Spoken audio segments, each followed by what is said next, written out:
Phoenix Knights. Chapter 934, Lure. Chapter 934, Lure. Proofreader Papatonks. Brother Dan, we can't stop this strange black flame even as it eats it away. It won't do us any good if we just stay here in this tight place. Looking from the ever-expanding Black Sea, Shangguan Feiyin turned a nervous glance to Dan Qingshan. The man shouted. All right. He pointed 2 fingers at the sky and a soaring sword of energy shot out in a loud boom, letting the sun cast light in this dark place, while also shedding some light on the demonic black thunder flame whoosh. Looking at the clear sky with a stray cloud here and there, Dan Qingshan hoisted Bailey Jingwei on his shoulder and flew away from the black flame. As the flames latched on his Yuan Qi shield and crept all over it, Dan Qingshan shook once and sent his shield away from himself, letting the flames chip away at it from a safe distance, disappearing once their meal was finished. Whoosh! Shangguan Feiyin and a few strong Genesis stage guards arrived, shedding the terrifying flames in the same manner Dan Qingshan did. They were at last out of danger and could breathe easier. These mighty and respected Genesis stage experts had just escaped a brush with death, something that hardly happened to them. The more they watched the thunder flames swallow the manor, the deeper their fear ran. What the hell is this? Why is it so horrible? Of the 50 or so guards in the tunnel, only 5 escaped. It was testament to the warranted fear they had for the black thunder flame, and of its destruction. The flames kept spreading, eating and destroying all of the manor, and they were powerless to stop it. Shangguan Feiyin stood there stunned, his face grave from the dangerous experience. It was a first for him, to see his men die out without even making a sound. It echoed in him the same amount of powerlessness he saw in them. There was a limit to what a man could do, a saying he would not soon forget. Prime Minister, Brother Dan, what is this thing? Do any of you know? Shangguan Feiyin flew over to them and spoke with no little shock in his voice. It's just a flame, but Yuan Qi can't stop it nor break it. Only by letting it consume everything will it make it stop. The only reason we're still here talking is because we had the Yuan Qi to keep it at bay. Any stronger, and even this Sword King would have fallen. This is absurd. Bailey Jingwei and Dan Qingshan nodded gravely. Dan Qingshan kept the knowledge about it, and Zhua Fan to himself, while Bailey Jingwei grimaced. It's not a question of what, but how strong. With this black flame, nothing in the world can stop it. We've only survived it because its power has a limit. Yet even so, it still managed to threaten the likes of a Sword King. Sword Kings, think for a second. We've been hard-pressed to use Yuan Qi and keep the flames away, but if just one mote touched us, we'd be dead. Shangguan Feiyin shook and Dan Qingshan's voice cracked in shock. The black flame needs but a touch and nothing will remain of us. Bailey Jingwei sighed. Such a deadly power is hard for even a Sword King to escape. Then what about Patriarch? This is our first time seeing such a thing. But what if there'll be more of it? Then. Bailey Jingwei trailed off, but Shangguan Feiyin understood his worry loud and clear. There just has to be more of this thing, and it could drive fear even into Invincible Sword. The question is, where did this outrageous thing come from? Shangguan Feiyin frowned, while Bailey Jingwei was lost in worries. In any case, Shangguan Yulin's detonation has something to do with the Shangguan clan. Bailey Jingwei spoke coldly. Shangguan Feiyin cursed. Those bastards must be behind it. I don't know where they got this dangerous thing, but they stuffed it in the brat and got him to explode. It was clearly aimed at us. I was right to be wary of the detonation even if its blast was meager. Any carelessness from my part, and the flame would have eaten me alive. Damn you, Shangguan Feixiong, and your cruelty. Shangguan Feixiong? Shangguan Feiyin had instantly dumped all the blame behind this devious and savage attack on his brother. But Bailey Jingwei frowned. Would such a kind and upright clan head resort to something so vile? Let's not forget that the mind behind everything is still good. Boom! A sudden distant explosion cut off his words. The trio jerked and looked over in its direction. From the manor's east side, a surge of power came, followed by a most familiar sword energy. Shangguan clan's soaring sword art. Shangguan Feiyin gnashed his teeth. Prime Minister Bailey, see that? They just took an attempt on our lives. They had Shangguan Yulin blow up in our faces while the main force was charging in. They want to take my head in case I escaped alive. Humph, there's no way they'll get rid of me that easily. Shangguan Feiyin shot towards the scene.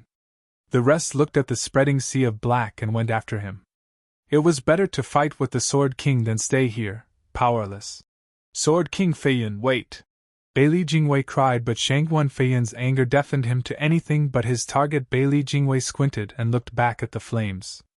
He sighed and gave Dan Qingxun a look. Flying together after Shangguan Feiyin, all the excitement and suddenness had made them blind to the on and off red infant going deeper into the flames, and using them for cover it went through the tunnel filled with flames and arrived to where the weakened Gu Santong rested. Young Sanzi! Gu Santong shook at the familiar voice and smiled. Dad, you're here! Of course I am. I've come to get you out. The blood infant turned into a pitch-black sword floating under Gu Santong. It then took the child and disappeared without a trace. Shangguan Feixiong had come with his 3 venerables and the Genesis stage experts to cause a scene in an area of the manor. They burned and killed without stopping, as no guard could match the power of the 3 venerables, not when they could hold back a Sword King. What was more, there were few guards around, far weaker than the carefully picked Shangguan experts' boom. A string of sword energies were unleashed, wreaking havoc to anything that moved as lavish buildings fell around him. Shangguan Feiyin hovered in the air and heard hundreds of people coming over. Damn it, the guards are mobilizing here. Did the brat do it? I don't know if Shangguan Feiyin and the rest are with them. It will make getting out with just 10 men hard. It may even require to leave some behind. Shangguan Feixiong, you rotten relic, you sent me a suicide bomber and almost cost me my life. I'll make sure you're never walking out of here alive! Shangguan Feiyin roared as he stormed over. Shangguan Feixiong saw Shangguan Feiyin coming at him like a storm, with Dan Qingxun and Beili Jingwei not far behind. He ordered, "Everyone fall back!" They took the bait. The rest of the Shangguan clansmen, enjoying senseless violence, shot off at once, leaving this place a broken pile of junk and destruction. Chapter 935, Joint Tactics. Chapter 935, Joint Tactics. Proofreader Papatonks. Shangguan Feiyin just arrived and Shangguan Feixiong was gone with his team. It only worked to drive his fury ever higher, cursing at their fading figures. Damn lily-livered fossil! Seeing me here got you shaking in your boots? You're nothing! Since you can't beat me, you resort to living bombs? Even an old coot like you has fallen so low. But if you're to send a human bomb, you could at least go all the way and send a Genesis stage expert. What was the point of a fresh soul harmony punk? And you call yourselves heroes? If you're dirty in your hands, go all the way, not act like the cowards and useless bag of bones you are. What a Shangguan clan head you turned out to be. Shangguan Feiyin's mouth was an endless well of curses born out of the hatred and rage from the earlier blast he had been under. He did not only aim for Shangguan Feixiong's shamelessness but also Shangguan Yulin's weakness. Unable to harm him at all, the soul of Shangguan Yulin would have fallen into depression if he heard it from whatever hell he was in. Why me? I'm just the messenger. How did I even die? He just went out with a bang without even knowing. The thunder flame then consumed his soul, robbing him of any chance of survival. One could say he was a poor, unfortunate soul. PN, any Little Mermaid fans out there? Never knowing what got him even after death. But the moment he decided to be Zhuafan's messenger was the second his fate as martyr was set in stone. Taking one for the noble cause of this demonic emperor's grand rescue plan, Zhuafan had no intention to send any messages, only to send him to his death. That stuff with deals and exchanges was only an excuse. Sword King Feiyin, save your breath. They never were after you. You're cursing the wrong tree. Whoosh! Dan Qingxun and Beili Jingwei arrived, and the latter shook his head, seeing the Sword King consumed by rage. A man of status he is, but only a martial practitioner at heart, unable to escape his crude disposition. Shangguan Feiyin shook and asked, "What's that, Prime Minister? They didn't want me dead? What about that detonation and then that sudden attack? I have lost the soaring sword, so their only reason to come here is to go after my life. Not to mention the punk blew up right next to me. If that isn't already obvious, what is?" How is that not an attempt on my life? Ha ha ha, Sword King Feiyan, everyone knows how amazing you are. Bailey Jingwei shook his head. If they were after your head, they'd come up with a far more intricate plan and not some hasty idea. Just look at yourself, there's not a hair out of place. That's being cautious, blocking the black flame in time. The flame is deadly, but your instincts are much honed as a Sword King than any other Genesis stage expert. Not even a Soul Harmony Kid's detonation can escape your senses. It's easy to tell from the sudden surge that a detonation was coming as well. The only way the ambush would have worked was if they used one in the same stage. Bailey Jingwei gave a wry smile. Sword King, you need to think about it. What kind of a ambush points to using a tactic that guarantees not to take the target down? Shangguan Feiyan shook and exclaimed. Prime Minister, you mean? They just wanted us to think it was a temporary attempt on your life. Bailey Jingwei had a creepy smile on his face. Shangguan Feiyan's heart jumped in shock. Temporary? Yes. Bailey Jingwei laughed. For Sword King to understand it better, I invite you to go back to the secret room together. Ha ha ha. Bailey Jingwei flew with Dan Qingshan as his loyal guard. Shangguan Feiyan was quick to follow back at the tunnel of the sea of black flames. Only a few motes remained here and there. Shangguan Feiyan waved his sleeve and sent the still burning rocks in the tunnel away. This cleared the way for the trio. The tunnel was just as narrow, just that its length was now cut in half, making it easy for them to reach the room. Dan Qingshan and Shangguan Feiyan gasped to see the bed empty. Sensing the cold sheets, they knew the child was long gone. Shangguan Feiyan cried out. Where is he? When did he leave? Rescued while the attacking Shangguan clan drew our attention. Bailey Jingwei analyzed. Shangguan Feiyan shuddered and gasped. Prime Minister, you knew? From the very start. Bailey Jingwei's eyes shone and smirked. Our opponent wasn't the Shangguan clan but Gu Yifan.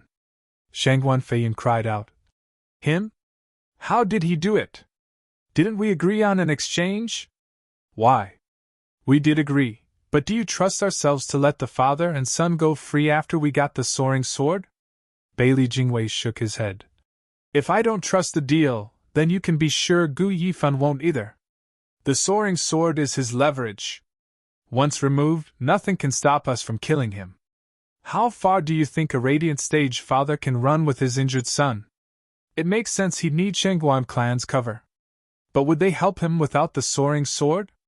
From the start, he never planned on following through on the deal, only after taking our bargaining chip. Bailey Jingwei looked around the empty room and chuckled. I have yet to figure out how he slipped in and succeeded in taking his son through the chaos. But the minute Shangguan Yulin demanded to see the child, I knew he planned a rescue. The rest were a series of plans. Shangguan Yulin's detonation, then the black flames invasion of the tunnel, all a show of strength to unbalance our state of mind. Anxiety causes men to be irrational and fall for his trap. That's why I said, Sword King Feiyan, that the attempt on you was temporary. If you had calmed down and discovered the child was missing, you'd see the target wasn't you to begin with. Shangguan Feiyan's brow shook, looking tense at Bailey Jingwei and nodding. Everything makes sense now. Next came Shangguan Feixiong, leaving as quickly as they attacked, to lure us away. This was all to enrage and strike at your name, so Sword King Feiyan would believe this was an attempt on yourself, so you'd strike in anger and away from here. Then there's the black flame covering the tunnel. With the guards fearful of it, the only sensible thing for them was to follow you. Bailey Jingwei smiled as he unraveled the mystery. This gave him the opening to slip in when no one was around and save the child. He had Shangguan Yulin deliver a message so he'd ingrain in our minds that we'd make the exchange in 2 weeks, and anything that happened within this time was out of his hands. This led to us immediately believing it to be the Shangguan clan behind Shangguan Yulin's detonation, while excluding him as being part of the equation. Ha ha ha, Gu Yifan makes us feel a swirl of emotions all at the same time. Truly amazing how his schemes are so meticulous. I've traveled the 5 lands for years but not once met with such a thorny opponent. Just thinking about holding his head fills me with a sense of achievement. Bailey Jingwei cackled. Shangguan Feiyan nodded, feeling his back soaked. He's fast, precise and deadly, stooping to any low. A more twisted mind on this earth is hard to come by. Then there's the fact he had the Shangguan clan's 10 experts work with him to get his son, with no casualties. At least he's not part of the Shangguan clan, or it would have turned dire.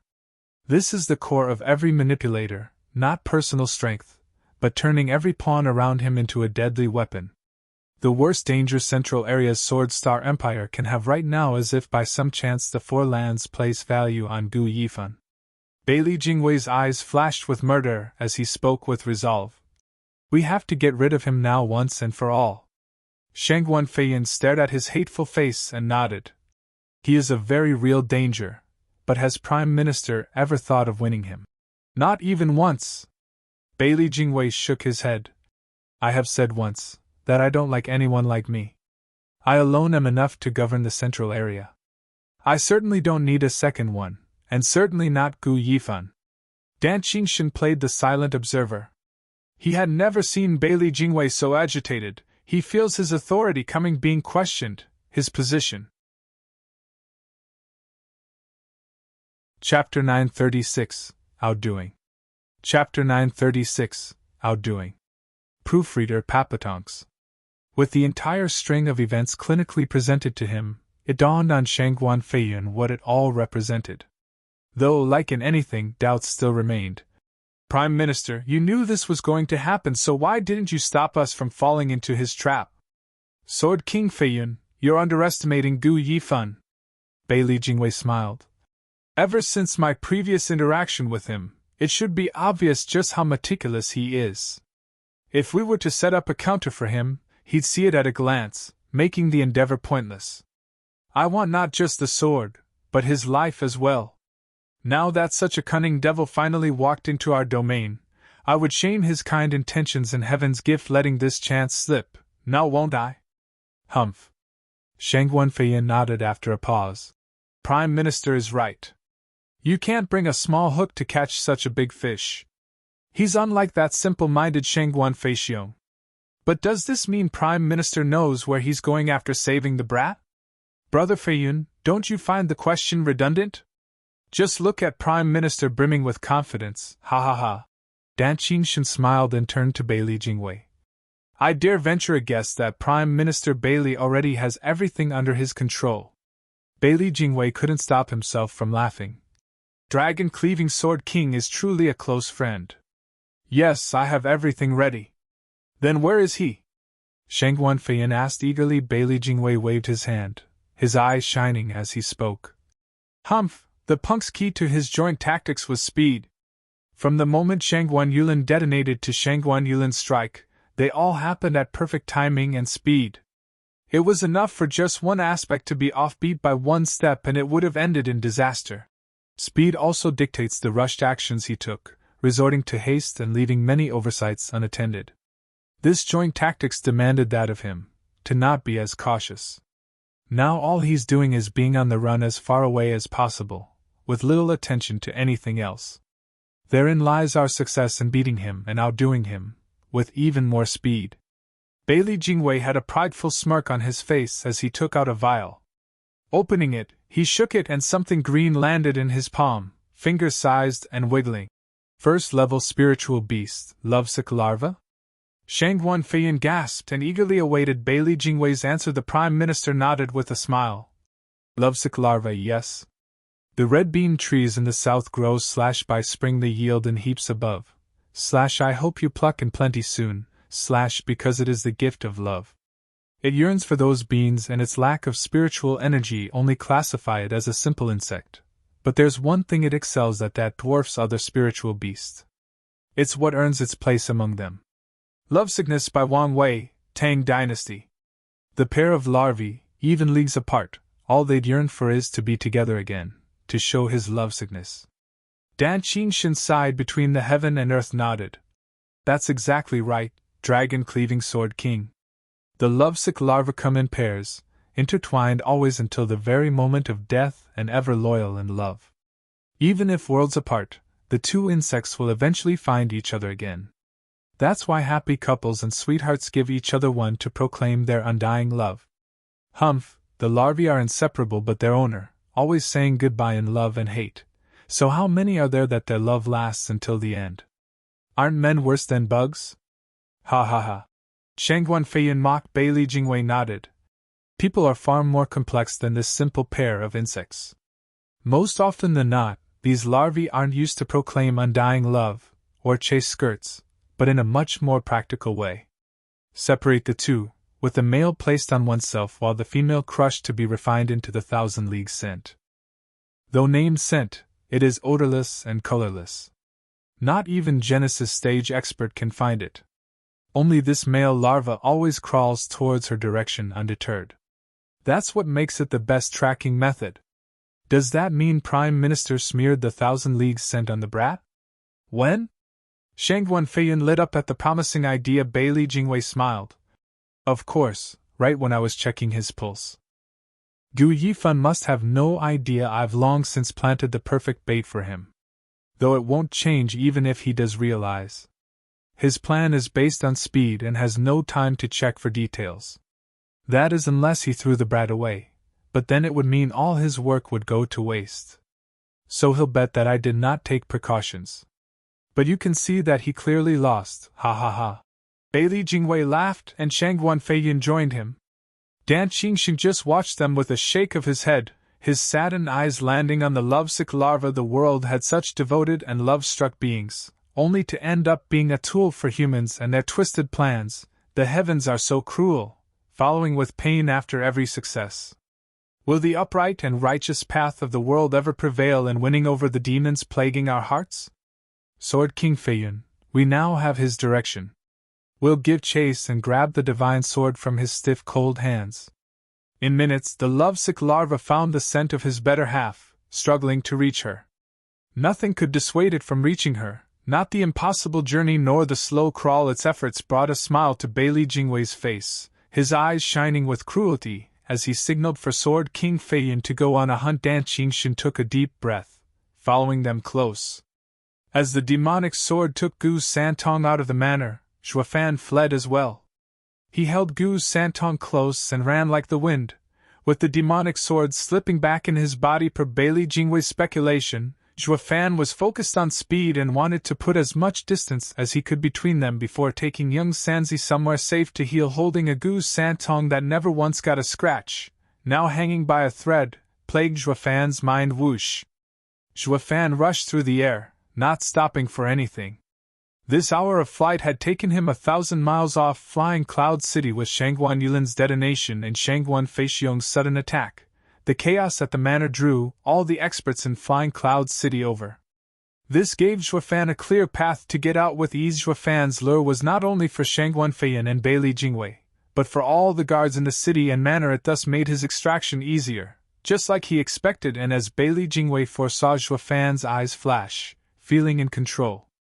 With the wind whipping around his face, Gu Santong awoke now and then to find himself in a warm and strong embrace and in safety. Looking at the familiar face, Gu Santong winced and felt forlorn for some reason, having never had to rely on his godfather, until now, and tears flowed without stop. Dad, you came back for me. Of course I did. Who else would come save my son if not I? Zhuofan looked stern but smiled in comfort at seeing his missing godson these past days. Gu Santong's lips quivered as he apologized. Dad, I'm sorry. Why would you be? You did nothing wrong. I've been so stubborn, and Father's perfect plan, it's all on me. I rushed in and got Dad worried and endangered you to come save me. Gu Santong sobbed, unable to finish his thoughts.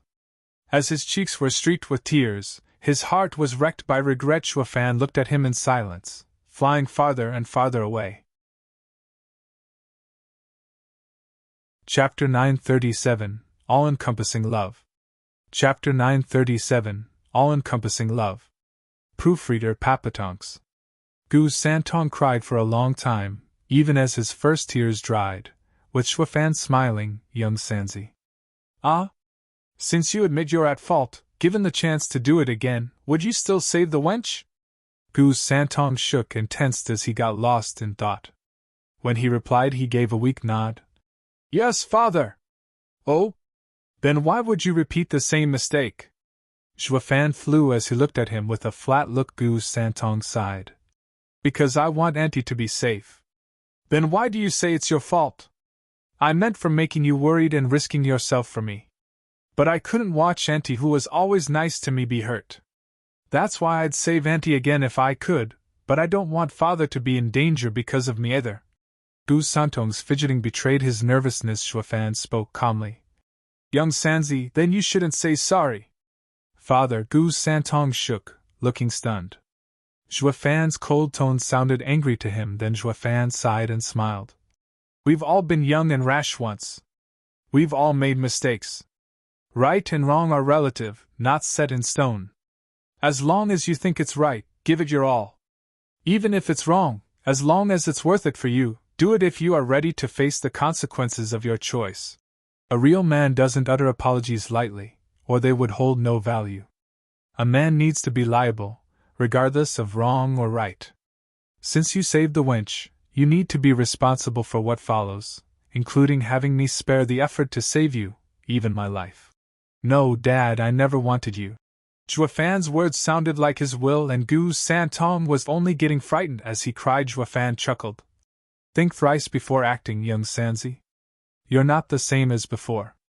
Your every move has ramifications. Since you couldn't let the wench get hurt, does that mean I could leave you be? I'm your dad. Gu Santong's lip trembled, overwhelmed by his love. This was a father, one who would accept him as he was in his entirety.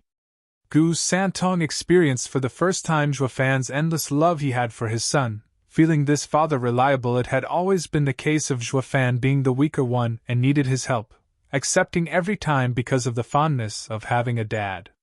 Only now, when he was in trouble, he felt his father's arms protecting him. Shuafan had become his everything, not just a mere godfather, but a true father, one such as he could always lean on. Also, is there anything a father and son can't talk about? If you wanted to save the girl, you could have just told me and I would have. Shuafan continued. Although, my attention has been lapsing that day from always focusing on sealing the falls and never noticing your changes. It's my fault, and I should be the one to apologize. Shuafan sighed with guilt. Gu Santong's regret only grew at his words. No. It's all on me. I always thought Dad's attention was only on the whirlwind tunnel, ignoring everything else. All plans were coming to a head all at once, and did not want to say anything, fearing you might yell at me. Shuafan shook and regarded Gu Santong's gloomy face. My own son thinks I'm so cold and unreasonable? That might have been before. Young Sanzi, listen closely, all-encompassing love. We are family. What you like I'll make all efforts to like as well. Trust me from now on. Shuafan was resolute as he stared at Gu Santong, looking deep in his father's eyes. Gu Santong bobbed his head, finally showing his usually bright smile. Shuafan smiled back in relief. As the father and son grew closer as family, a cackle from behind startled them. Ha ha ha, got you now, Gu Yifan. Try and escape this time. Shuafan's eyes hardened and looked back with a sinking feeling. Those rotten bastards caught up too fast. Whoosh! 3 pretty trails were left in the sky as Shangguan Feiyun, Bailey Jingwei, and Dan Qingxun appeared. Though Dan Qingxun carried Bailey Jingwei since his speed was limited, the wisest man in the empire, and 2 sword kings were hot on Shuafan's tail. Their power slammed into him and made him gasp, his frown deepening. How did they get here so soon? It's like they knew our heading. Gu Santong cried out. Shuafan stomped harder with Gu Santong in his arms. It's obvious they've done something to you so these dogs could sniff you out. I drew them? Gu Santong's eyes shook, feeling ashamed. Dad, forgive me. Young Sanzi, what did I say? A man shouldn't always apologize. Then Shuafan smirked. Besides, it's all within my calculations. Truly? Trust your dad. Whoosh! Shuafan sped up, his eyes flashing with cold determination. It was not like sword kings were hot on his tail, but mere wild dogs. The odds were, hardly anyone in the whole central area actually got away from any of these 3 big shots. But Shuafan was confident in his skills, going fast while holding his happy son Shangguan Feiyun cussed. He just won't give up. Does he really think he can escape from the likes of us? Then again, it's not like we'll show mercy even if he stops. Ha ha ha. Gu Yifan must be removed. Bailey Jingwei gave a vile snicker, looking at the larva in his hand crawling for Xuefan, and mocked. His son has 1,000 leagues sent on him, and not even a teleportation array can throw us off. The more frantic he is in his run, the worse his already dying son will be. Let's see how he'll deal with that, ha ha ha. Prime Minister Bailey, you might find torturing him fun, but I'm done waiting. Sheng Wanfeiyan swiped his fingers at Xuefan. Gu Yifan, hand over the soaring sword and I'll spare you, or else. Whoosh. A sword wave in the form of soaring sword shot for Xuefan, its sharp edge making his spine tingle, like death was crawling up his back. He reacted by leaning out of the attack's direction. Whoosh. The sharp edge glanced by his cheek, leaving behind a trail of blood. It exploded in a distant mountain range, leveling everything for 100 miles. The shockwave came seconds later and staggered Xuefan's pace as he faced it head-on in his run. What he saw before him was a thick cloud of dust, dyeing the sky yellow as it covered even the sun. To Xuefan, it felt like the wall of dust was there to block him from moving forward. Xuefan had no choice but to stop, his face grave. A Sword King's power sure is something. One strike was all that was needed to block him. His only choice now was to go all out. Squinting, Xuefan twisted around and let the black thunder flame flash in his left eye while his right eye shone in golden halos, ready to stake it all. Chapter 938, Fighting a Sword King. Chapter 938, Fighting a Sword King. Proofreader Papatonks. Sheng Wanfeiyan stopped 1,000 meters away with a sardonic smile. Why, Grandmaster Gu, tired of running, perhaps? When a fight's unavoidable, no amount of running will change things. Xuefan smirked back, his one last hurrah before dying. Quite heroic, one might say. Sheng Wanfeiyan grinned. Fight? Grandmaster Gu, you all right there? Why would you fight me? Do you even have the strength? Ha ha ha. Regardless if I have or not, I won't just let you take me without a struggle. Xuefan huffed and held Gu Yifan tighter. Besides, my name might even travel to every corner, talking about my honorable death fighting a Sword King. What's the difference from all others you killed, you ask? I, Gu Yifan, have become an 11th grade alchemist at such a young age, a heaven's favorite, one might say. I shall never go down without a few ripples. Ha ha ha. Sheng Wanfeiyan eyed him as his cocky words stabbed his ears. He turned to Bailey Jingwei and mocked. I say, Gu Yifan just doesn't know when to quit. Even in death he wants to be on top, remembered through the ages. Youngsters are filled with ambition, there's nothing odd about that. Between dying nameless like mowed grass and going down with dignity with their name spread throughout the world, anyone would always choose the latter. Bailey Jingwei smiled. Grandmaster Gu, you very much know I have a soft spot for talents. You more than qualify to be one. So give us the soaring sword, and why not think about giving your service to the Emperor? Bailey Jingwei sounded sincere, but all Xuefan did was mock him for it. Prime Minister Bailey does like talents, but in my short year in the Central area, I've not once heard of any notable brilliant people in Prime Minister's service. Could it be that the wide and expansive Central area has none? Or is it likelier that Prime Minister's wisdom outshines everyone else's? That doesn't sound right either. With Sir's virtuous nature, how can you do that? It's better to say that Sir had been at odds with them when. Sheng Wanfeiyan hid a snicker while peeking over at Bailey Jingwei. Gu Yifan sure is a genius. He's like a god or something to figure it all out. Bailey Jingwei loved his talents, but to a point. He could employ all of them under his wing, but there was just one type that he abhorred the most, those like him, good in politics.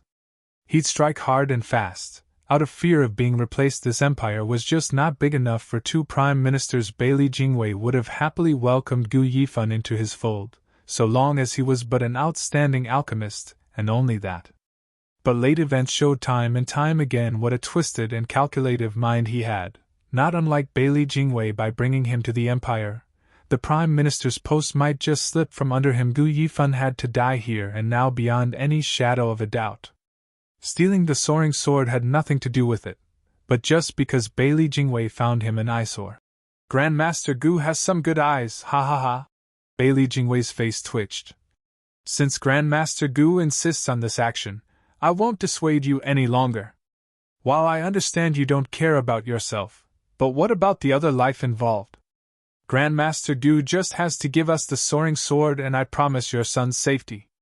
Zhuo Fan turned to Gu Santong, seeing the determination in his eyes, and chuckled. Prime Minister, there's no need to toy with me. My son is just like me and I'm sure you've already seen this. Rooting out the weeds isn't uncommon. None of you would be so willing to let your enemy's son live, now would you? Ha ha ha, Prime Minister should save his breath. The both of us will live or die together in this fight. Zhuo Fan used his belt to tie Gu Santong close to him, filled with the will to die. His son was no different. Shang Guanfei was touched by their determination. They were sure to become great in the future. A shame it will be cut short today. Since Grandmaster Gu can't see reason, I'll oblige. Lacking the appreciation a fellow warrior would have of another's valor, Bailey Jingwei signaled Shang Guanfei. Shang Guanfei, send them off. Shang Guanfei nodded and swiped with his fingers, unleashing a terrible energy rumbling forward, giving the feeling the world might collapse. Zhuo Fan's brow shook, watching the fingers intently as sweat trickled down his brow. He wouldn't last 5 moves against Sword King Feiyan, but then again, he wasn't in it to win, but to survive. Therein lay the slim chance at life. He was now following the plan he made, but each step was accompanied by mortal danger. One slip and nothing would remain of him. He found the best solution was to get a mortal wound and then escape, since anyone would disregard a dying person. Waves of power came from those 2 fingers, shaking the world around them. Zhuo Fan's right eye flashed in golden halos, ready to act even as sweat poured from his brow. Shang Guanfei's sword had such power and speed that not even shift might get him out of the woods. The only hope of survival was to use it the instant the attack was released. Any later and life was forfeit. Any later and the enemy would notice and just switch directions, resulting in death. Life and death hung on that one tiny window. There was no room for errors. Zhuo Fan was under a lot of pressure because of it, as this was his first time facing a Sword King, the peak power of the mortal domain. The soaked back attested to that. Whoosh! Shang Guanfei moved his fingers in Zhuo Fan's direction, and the sword was released. It was then Zhuo Fan's divine eye of the void activated. Just as the attack reached Zhuo Fan, he flickered and was gone. The sword struck the wall of dust behind, blowing it away. He dodged it? How? Shang Guanfei exclaimed. But soon there was a ripple coming from his front. Zhuo Fan wasn't going for an escape, but to attack a Sword King. All of them were shocked. How much nerve does this punk have? His keen senses made him aware of Zhuo Fan's location, and although shocked, Shang Guanfei used his Yuan Qi again to form sword energy in his fingers. Even as Zhuo Fan was in the middle of appearing, Shang Guanfei's second attack was ready just as he became visible and mocked Zhuo Fan. Humph, you have some guts to face me instead of running. You must really have a death wish. Thunder Flame Void Annihilation. His right eye flashed in 2 golden halos while his right burned, unleashing the attack he had in store. The thunder flame shot for Shang Guanfei like a black pillar of death, right for his head. Shang Guanfei shook from seeing the deadly thunder flame again, and his heart jumped in fright. He was frantic in using a Yuan Qi shield, doing anything he could to keep that thing from touching him, all while his second sword struck Zhuo Fan. At such close range, Zhuo Fan had no chance of dodging or running. Not even his soul would survive this. This great and deadly power made Zhuo Fan's face burn and his scalp numb. It was now reality that had strayed from Zhuo Fan's flawless predictions. Shang Guanfei, who had always been looking down on him so far, had been so scared he began to take the youth seriously. It was at the same time that he felt threatened from the core of his heart. Chapter 939 Shock. Chapter 939 Shock. Proofreader Papatonks. With a muffled sound, the black thunder flame struck, but unlike sticking to the Yuan Qi shield as before, it went right through it like paper and straight for his flesh. Shang Guanfei panicked in fear, overwhelmed by the power of the thunder flame going beyond his expectation. What Shang Guanyulan had demonstrated through his detonation was the thunder flame's intrinsic power. Not when it was used as a skill like now. As for the Thunder Flame Void Annihilation, that was Zhuo Fan combining his 2 ultimate skills, to break any kind of obstacle and letting the Thunderflame's deadly nature capitalize on its true power. What could a measly Yuan Qi shield amount to when it could cut through the Shangguan clan's 12th grade array made with all their experts? With fear vivid in his look and with terror in his heart, Shangguan Feiyin rushed to dodge this deadly move. This in turn affected his aim on the sword that was meant for Zhou Fan, leading to it shooting someplace else, and leveling another 50 miles area. Turning into a dust storm, the destructive black thunder flame streaked past his shoulder, and far beyond. Shangguan Feiyin felt its vibrant and burning power as it passed, making his blood run cold. The amount of times the great best in eastern lands, now a sword king, felt such unfiltered terror from his incredibly close brush with death could be counted on one hand. It was far too soon to relax though, as sizzling jarred his ears. He whipped his head around and the view had his legs feeling like jelly. The deadly black flames were on his clothes and were eating their way to his body. Shangguan Feiyin shook at once and used Yuan Qi to shake the clothing off, making the flames die out as the remnants of clothing burned out. Whoosh! Then another sound entered his ears and watched as Zhou Fan with young Sanzi in his arms appeared again in front. His left eye was filled with violent black flames while his right shone in two golden halos, planning to make a repeat of the previous move, but the horror had been too memorable for Shangguan Feiyin the first time to allow it to happen again. Not even facing death felt so horrible. Shangguan Feiyin saw Zhou Fan appearing and jumped back with no delay, 10 kilometers in fact. When he finally sensed some semblance of safety, he eased a breath he didn't know he was holding, feeling drained as if from a fight with Invincible's sword. He gasped for breath, his feeble legs barely keeping him from falling. There was even a conspicuous change in color on Sword King Shangguan's pants, quite obvious to any observer. Bailey Jingwei and Dan Qingshan had their jaws hanging. Come on, Sword King Feiyin. You're supposed to be a Sword King, so what are you doing looking so worn out after an exchange with a puny Radiant Stage cultivator? What a scandal! Your top is naked for having your clothes ruined and your lower half wet from being scared to death by a measly Radiant Stage alchemist. Bailey Jingwei's mouth twitched, anger clearly showing. Just as he was about to curse, he then understood the Thunderflame's fatal danger. So Prime Minister looked heavily at the panting Zhou Fan. Gu Yifan wasn't just making wild boasting when he said he'd fight a Sword King. This kid is truly frightening. Dan Qingshan nodded. The Black Flame's power can kill a Sword King. If only he was a bit stronger than that attack. He stopped, hearing the snapping of Bailey Jingwei's knuckles and his heavy tone. There's no way he'll get any stronger. First I wanted to kill him because I wanted to, but now it's for the safety of the Empire. There can only be one invincible sword in this world. There's no room for a second dreaded existence. Dan Qingshan's brow shook, his eyes flashing, the boy's too outstanding. And then there's that black flame that can threaten a Sword King from as weak as a Radiant Stage. He will become the second invincible sword. Bailey Jingwei is sure to even disregard the soaring sword if it means killing him. Dan Qingshan held his beard, deep in thought. Shangguan Feiyin was looking worse for wear. Then the anger exploded from him as he glared at Zhou Fan with bloodthirst. I'll not stand this punk for drawing another breath after that humiliation. Shangguan Feiyin brought his fingers out and struck with another sword. He no longer looked casual, but focused like when fighting an equal, while keeping his senses sharp for any disturbance within a kilometer. Just in case Zhou Fan sighed, I know I'm still too weak to deal with a Sword King. Any other Genesis stage cultivator would have burned alive by now. After attacking a Sword King, if the first time failed, the second time would never present itself, though it all fell within his parameters. Thus taking the sensible option and bolting. Bailey Jingwei and Dan Qingshan did not follow, knowing Zhou Fan was Shangguan Feiyun's prey. He was not about to let this guy escape. It's a bit late for that.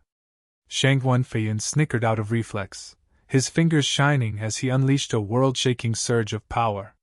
No matter how far Zhou Fan got, it would still kill him. This was the terrible power of a Sword King. Zhou Fan could shake him with his earlier display of Thunder Flame, but that was all he could muster. Shangguan Feiyun was more clear on this than any as he spoke after calming down. Humph, Gu Yifan, I got to hand it to you, you're a real genius. You've excelled in strength and in alchemy. That flame of yours had me running scared there, and given time, You might kill me one day, becoming the next overlord to this world. Too bad you showed yourself so soon and you won't get the chance. I'll make sure of it. That black flame is only useful if it touches me. Gu Yifan, you have no chance now. Shangguan Feiyan swiped his fingers and the soaring sword art was deployed in the form of a third sword, straight for Zhuofan and his son Wush. The edge was behind him in a flash. Zhuofan looked back in shock and used the 5 shining halos in his right eye. Divine Eye of the Void's 5th stage, Thunder Flame Wall times 5. The black thunder flame appeared once more, forming 5 layers in total, to block the incoming sword. Shangguan Feiyan gaped, not expecting Zhuofan to come up with that. Using the strange black flame as defense, it would have worked wonders if it were anyone else than a Sword King. Boom! The walls disintegrated in a flash, turning into motes of black fire as they faded in the air. Zhuofan shook and spat blood from the strong aftershock. Both of his eyes were also bleeding. As for the sword energy, it still went for Zhuofan. Ha ha ha, Gu Yifan, even with that oddity helping you, with your power, you have no. Shangguan Feiyan cackled victoriously, but then he choked, turning incredulous. What the hell? My sword energy. Chapter 940, Edge of Death. Chapter 940, Edge of Death. Proofreader Papatonks. SSS. The sizzling was the only prevalent sound around, stinging Shangguan Feiyan ears as he watched his ultimate sword skill going through Zhuofan's walls of thunder flame, only to be eaten away by the same fire. By the time the fire died out, the sword energy was a quarter weaker. It was still strong, yes, but it was without a doubt cut down to size. If before the sword came from Shangguan Feiyan, now it looked to be resembling any average Genesis expert's sword attack. Sure, it'd be a peak one, but the gap was huge. All the same, central area spread beyond anyone could imagine and was teeming with peak Genesis experts.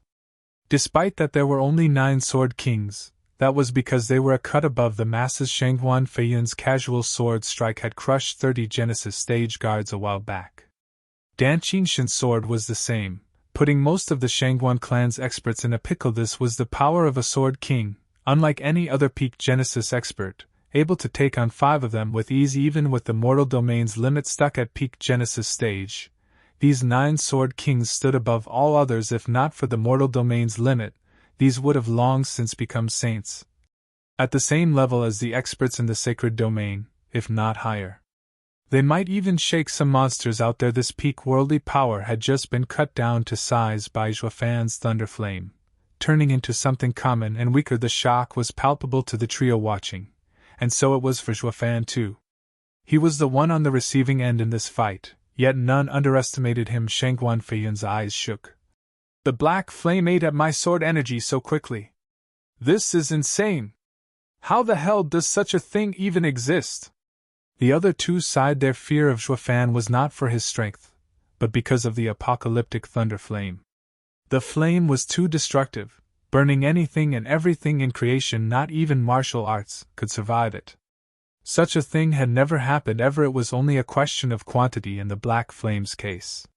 With enough of it, any cultivator would be erased from this world. Their Yuan Qi shields would be eaten and their martial arts would fare no better. It wasn't a leap in logic to assume spiritual items would end up the same. This thunder flame was like hellfire, bringing eternal and absolute doom. If word got out, Zhuofan would become this entire world's enemy. Wielding the thunder flame was like having a weapon of mass destruction. The trio tensed as they watched Zhuofan, each with their own thoughts. Zhuofan was bleeding from his eyes, but not enough to shake his calm, even finding time to smirk. By cutting the sword energy down to size, he could now handle it. Zhuofan ignored his damaged eye and had his right eye shine in 2 golden halos while his left flickered with the thunder flame, unleashing thunder flame void annihilation once more at the soaring sword art. The flames struck the sword, but they were once more dispersed as it went after Zhuofan. Still, Zhuofan suffered from it as well, with a splitting headache and spitting blood even as his eyes bled more. None of it mattered though, since he had the pride to grin in the moment of clashing. Even as his attack failed, the Thunder Flame's character was unstoppable, and with void annihilation to complement it, it sent the flames right into the heart of the sword energy. This in turn made the deadly sword weaker and weaker. By the times the flames died, the sword energy was at a fresh Genesis stage cultivator's level. Shangguan Feiyan was dumbstruck in 2 moves. This great sword king's prideful sword art was reduced so much that was all the damage it could actually do. After the other tried to stop it, any meager Genesis stage cultivator could easily flick it away. Something that bruised Shangguan Feiyan's ego. At least Gu Yifan was just a radiant stage cultivator, and even this much was enough. If Sword King Feiyan couldn't kill a guy in even 3 moves, he might as well just kill himself. Sure, the other was just a radiant stage cultivator, but a Sword King still had his pride. Zhuo Fan had other plans in mind, besides giving his life to heal the Sword King's hurt ego. Grinning, Zhuo Fan showed confidence against the cut-down sword attack from a Sword King, and used Divine Eye of the Void's 4th stage Thunder Flame domain. Boom! 1,000 meters around him, the space hummed, with the black thunder flame spreading everywhere. With each vibration, the sword energy did not disintegrate under the vibrations, instead it slowed down, while being drastically weakened from the thunder flame. This was Zhuo Fan's method of dealing with the deadly sword energy, chipping it away until it was easy for his wounded self to take it. Of course, it was not enough to halt the sword energy completely, as it finally reached Zhuo Fan, but through the many trials, it was now at the power of mid-soul harmony stage, more than enough for Zhuo Fan to handle. Grinning, Zhuo Fan had his scarlet right hand lifted in complete confidence. So much for a Sword King's power. I can still take it. Zhuo Fan had forgotten about one crucial fact about this sword, something that made it pierce his almighty right hand even weakened as it was. Blood spilled all over, and Zhuo Fan's smugness turned to shock. How? Why can't the Qilin arm stop even a soul harmony expert's sword? Did I miscalculate? Spewing blood again, Zhuo Fan held Gu Santong close as he fell to the ground with a bang. Resting in his crater, his blood stained the earth around him. Dad, Dad! Gu Santong cried, his weary eyes tearing up. Zhuo Fan gasped. Young Sanzi, I've forgotten to take something into account, but to think it led to such a heavy wound. Now I can't even use the dragon breath pill. Dad, are we going to die? Gu Santong was just as powerless. Zhuo Fan rubbed his head. Are you afraid? No. Then leave it to luck. Zhuo Fan's eyes shone. Our lives are now in his hands, as long as he remembers the deal. Gu Santong gave an understanding nod. Zhuo Fan's wretched state was all due to forgetting an important detail, one that led to the weakened sword energy reducing him to the other 3. The outcome was beyond their imagination. Shangguan Feiyan was the most shocked. There has never been anyone in this world I can't kill after 3 strikes besides the other Sword King's an invincible sword. Gu Yifan, since you're first, let me end you with the 4th sword. Shangguan Feiyan aimed the fingers at the wounded and unmoving man in that crater. Filled with the intent to end this, there was hatred and resentment, but most of all, humiliation. His quarry was now defenseless, yet he was the one feeling defeated. The great Sword King had failed to kill a radiant stage alchemist in 3 strikes. The same way a buffed man couldn't squash an ant with his fist, people would disregard the ant's strength and mock instead the weakness of the man. Shangguan Feiyan's next sword held all his bloodthirst, the most dangerous one. The damage Zhuo Fan was going to face, it was within his calculation, but deviated somewhat. Yet this little shift meant true death, even for Zhuo Fan. Chapter 941. Back against the wall / backed into a corner. Chapter 941. Back against the wall / backed into a corner. Proofreader Papatonks. First is a show of strength to unsettle the mind, second is baiting to get every guard out of the jail and give me time to rescue him. The whole guards throughout the city will be drawn as well, making our escape all the much easier.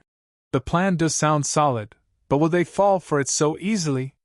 Shangguan Yulin hates Shangguan clan head to the marrow, thus making Shangguan Yulin detonate himself in his face, and with you raiding the manor, his mind will jump to conclusions. I want it out of rage.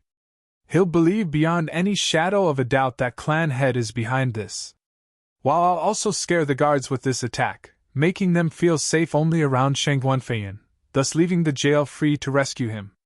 This plan has a very good chance of duping Shangguan Feiyan, but that might not go the same for the wisest man in the empire, Bailey Jingwei. His reputation precedes him, and it's guaranteed he'll see through it. But no matter how shrewd he is, he has one glaring flaw I can exploit. What? Untold greed, ha ha ha. Though it's not really a glaring weakness, since any highly skilled manipulator will feel greater desire and always wanting things to go his way. The Pill King convention is the perfect example. He knew where all of you were hiding and laid a bait for the perfect trap to catch all of you. He is a man with a clear objective and great patience.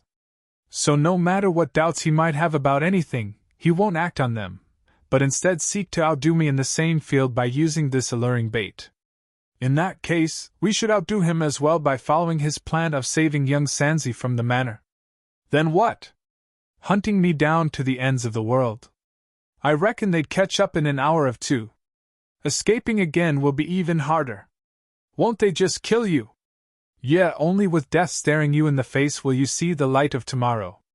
This is the only way for the two of us to escape Bailey Jingwei's hunt and leave the central area. Shangguan clan head should just forget about it since I have my own plans. Boom. Heavy rumbling came from afar, with a cloud of dust rising in the horizon, so high it covered the sun and the blue sky. Shangguan Feixiong's team was hovering high in the air. As he recalled Zhuofan's foolproof plan back in the cave, his eyes were fixed on the source of those loud sounds, his gaze heavy. He sighed. Everything went exactly as the kids speculated. Bailey Jingwei and the other two went after the kid to catch him. He's got valor and smarts, anticipating the enemy's moves, even Bailey Jingwei. One venerable shook his head in worry. Just what could the kid do to escape from two sword kings and a prime minister? The rest wore heavy frowns. Yeah, what can he do? There were so many of us and not even we could save anyone from the two sword kings. There's no point worrying. He said he had a way and that's that. Shangguan Feixiong sighed. It's quite amazing how everyone started caring about him in just a few days, ha ha ha. One venerable huffed.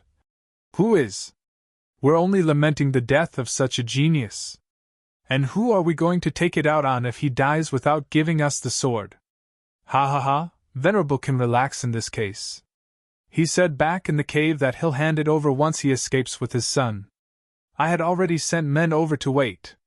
Once Bailey Jingwei and the others leave, we'll look for the kid to hand it over. Feixiong, are you just going to believe his words? He's too cunning. Another venerable chuckled. Shangguan Feixiong showed a look of glee, nodding determined. I do, because he swore on his son.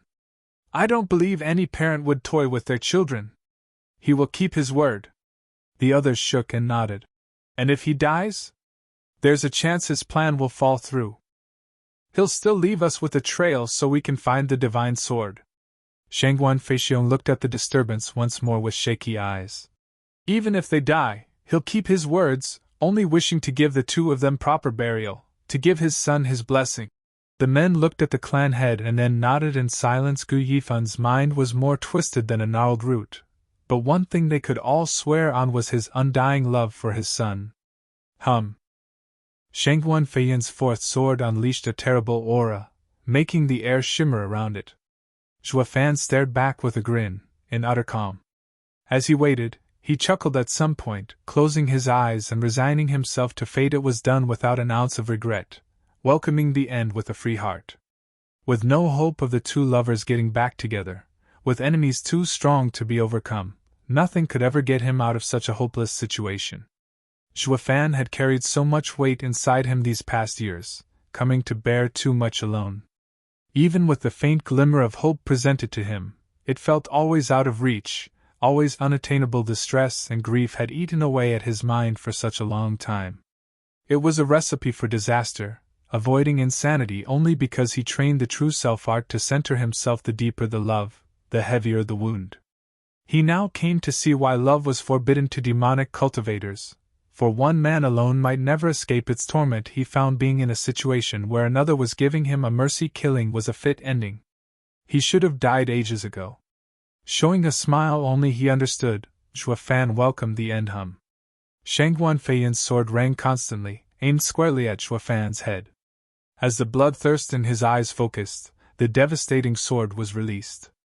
Zhuofan could feel its terror, but all he had for it was a faint smile. Shangguan Feiyan's fingers did not finish cutting the air and sending the sword, As they were caught mid-move by a tight hand, Shangguan Feiyan spoke in a chilling tone. Brother Dan, what are you doing? Bailey Jingwei was taken aback. I just think we should save it for after we find the soaring sword. Dan Qingshin's beard swished as he spoke. Shangguan Feiyan huffed. With his character, there's no way he'll say anything. And is this a time to think about the soaring sword? He has now become a far greater danger than the sword's value. He has to die, right, Prime Minister?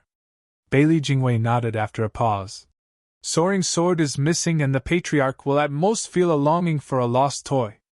What we can't allow, however, is to permit anything that might endanger his life. The moment I saw the kid release the black flame, I was even more sure that he must die. It's clear to anyone here that it must be so, but wouldn't it be better to have it both ways? Dan Qingshin nodded and turned to the unmoving Zhua. Gu Yifan, you heard it. Today's your funeral and you can't take the soaring sword where you're going. I am willing to fulfill your last wish, your will. You've come from the western lands and have been in the central area for a year now. You should understand that I hardly make promises, but when I do, I always keep them. Now tell me your dying wish. Zhua Fan looked him in the eye with a smile. Ha ha ha, let my son go! Impossible! Bailey Jingwei denied it on the spot. Gu Yifan, you yourself said something about weeding out the remains. We'll never allow this threat to live! Zhua Fan chuckled. Then there's nothing else. Damn rotten dying brat! Since you love death so much, have it all!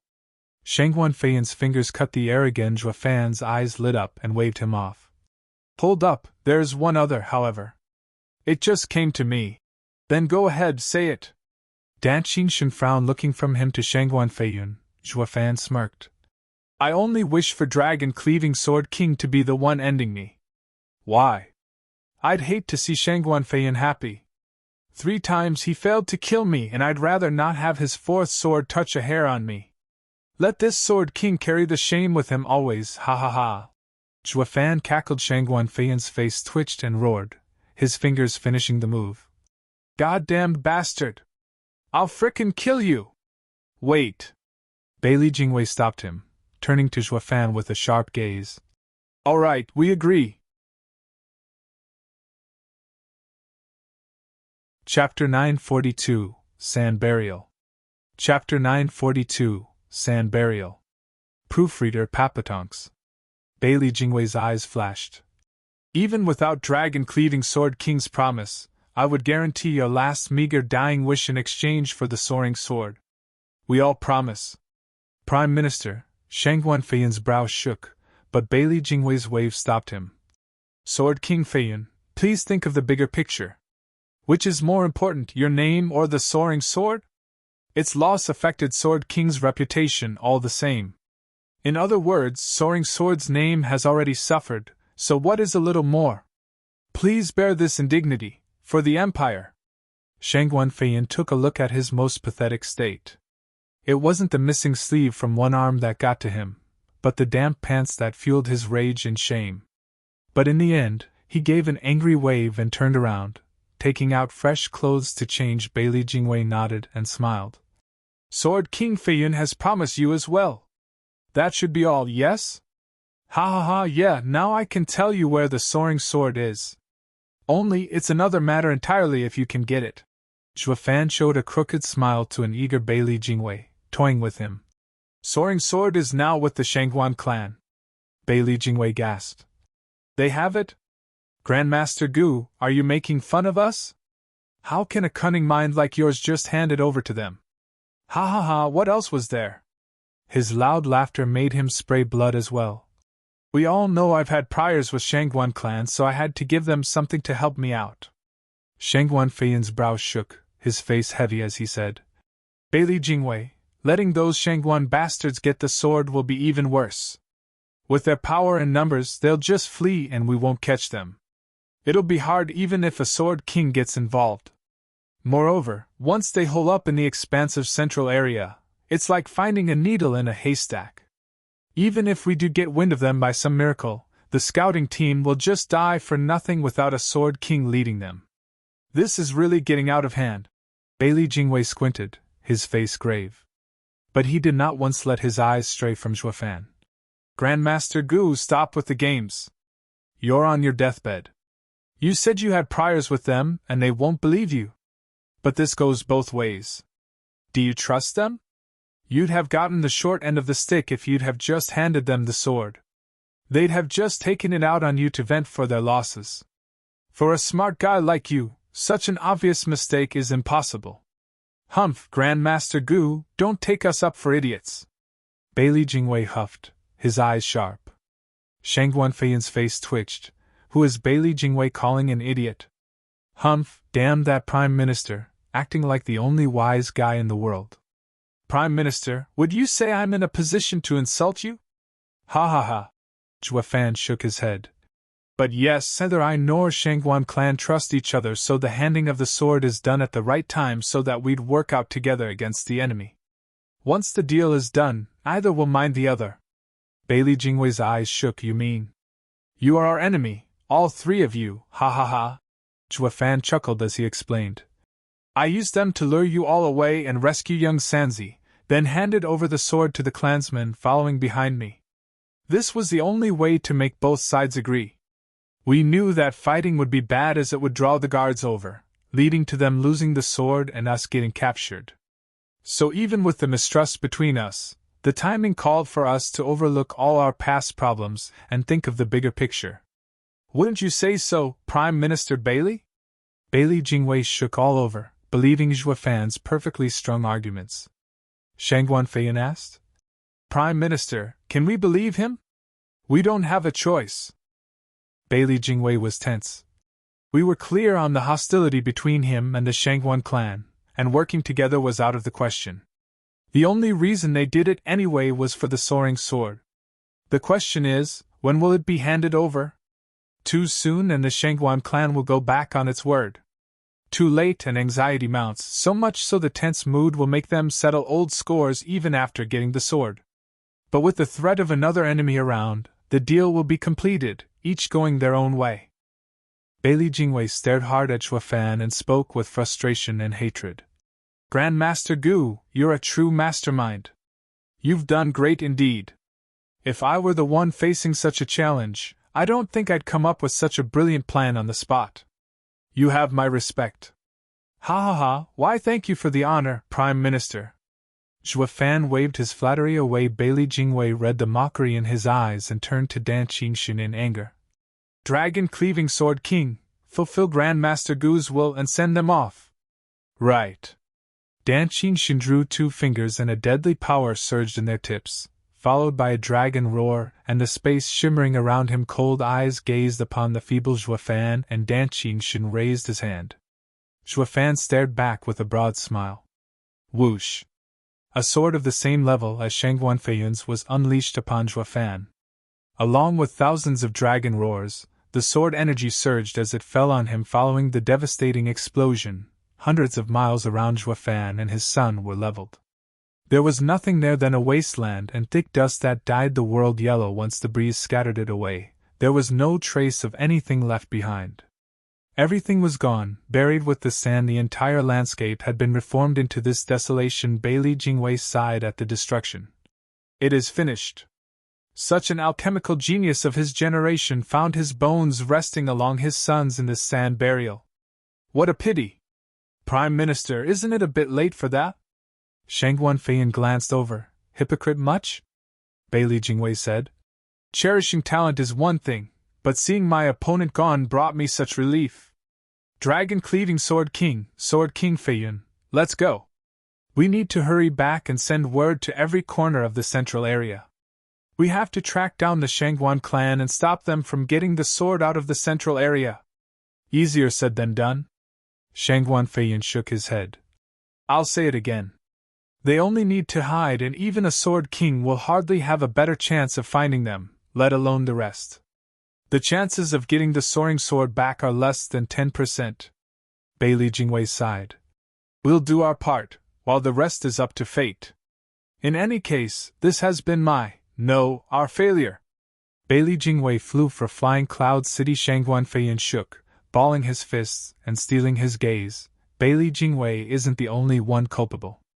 With the Shangguan clan escaping and the soaring sword gone, Shangguan Feiyan was liable as well. Gu Yifan might have lost in the last fight. As a mere radiant stage cultivator, he had avoided 3 sword skills from a sword king and even talked his way out of being executed by the 4th strike at his weakest. It was Shangguan Feiyan's worst defeat. Gu Yifan and Shangguan Feiyan neither won nor lost, but Zhuo Fan's last will and the mockery it contained was something Shangguan Feiyan would never forget. The shame and anger were ready to explode. It was the same as saying Shangguan Feiyan had no hand in his death. Shangguan Feiyan's face twisted, a vein popping on his forehead. From being utterly humiliated by a nobody, now he had no one to take it out on, for the culprit died laughing at him. Shangguan Feiyan stomped in rage and flew behind Bailey Jingwei. Dan Qingxun was the only one remaining, looking where Zhuo Fan once was with a vague smile. Chapter 943, Deceptive Outcome. Chapter 943, Deceptive Outcome. Proofreader Papatonks. Gu Yifan, young Sanzi, where are you? 6 hours later, in the area where a brutal cleansing had taken place, where not even a blade of grass grew, a pure and naive girl was shouting. The frail lass cried at the silent heavens as a gale blew across this desolation. Her tone was filled with worry, her cracking voice showing signs of breaking down, crying. There were a dozen more youths looking around and shouting with her. Mr. Gu! Young Sanzi! All their shouting and searching proved fruitless in these strong winds. Swallowing their voices, they finally gave up hope an hour later, leaving only the girl still frantic and consumed with the thought of finding them. She never stopped, never rested, always crying out till hoarse. Gu Yifan! Young Sanzi! Where are you? Young miss, save your energy. You've seen what attack did this. They had no chance against such misfortune. There's no point searching. One youth sighed. It'll be a miracle if someone could survive 2 sword kings.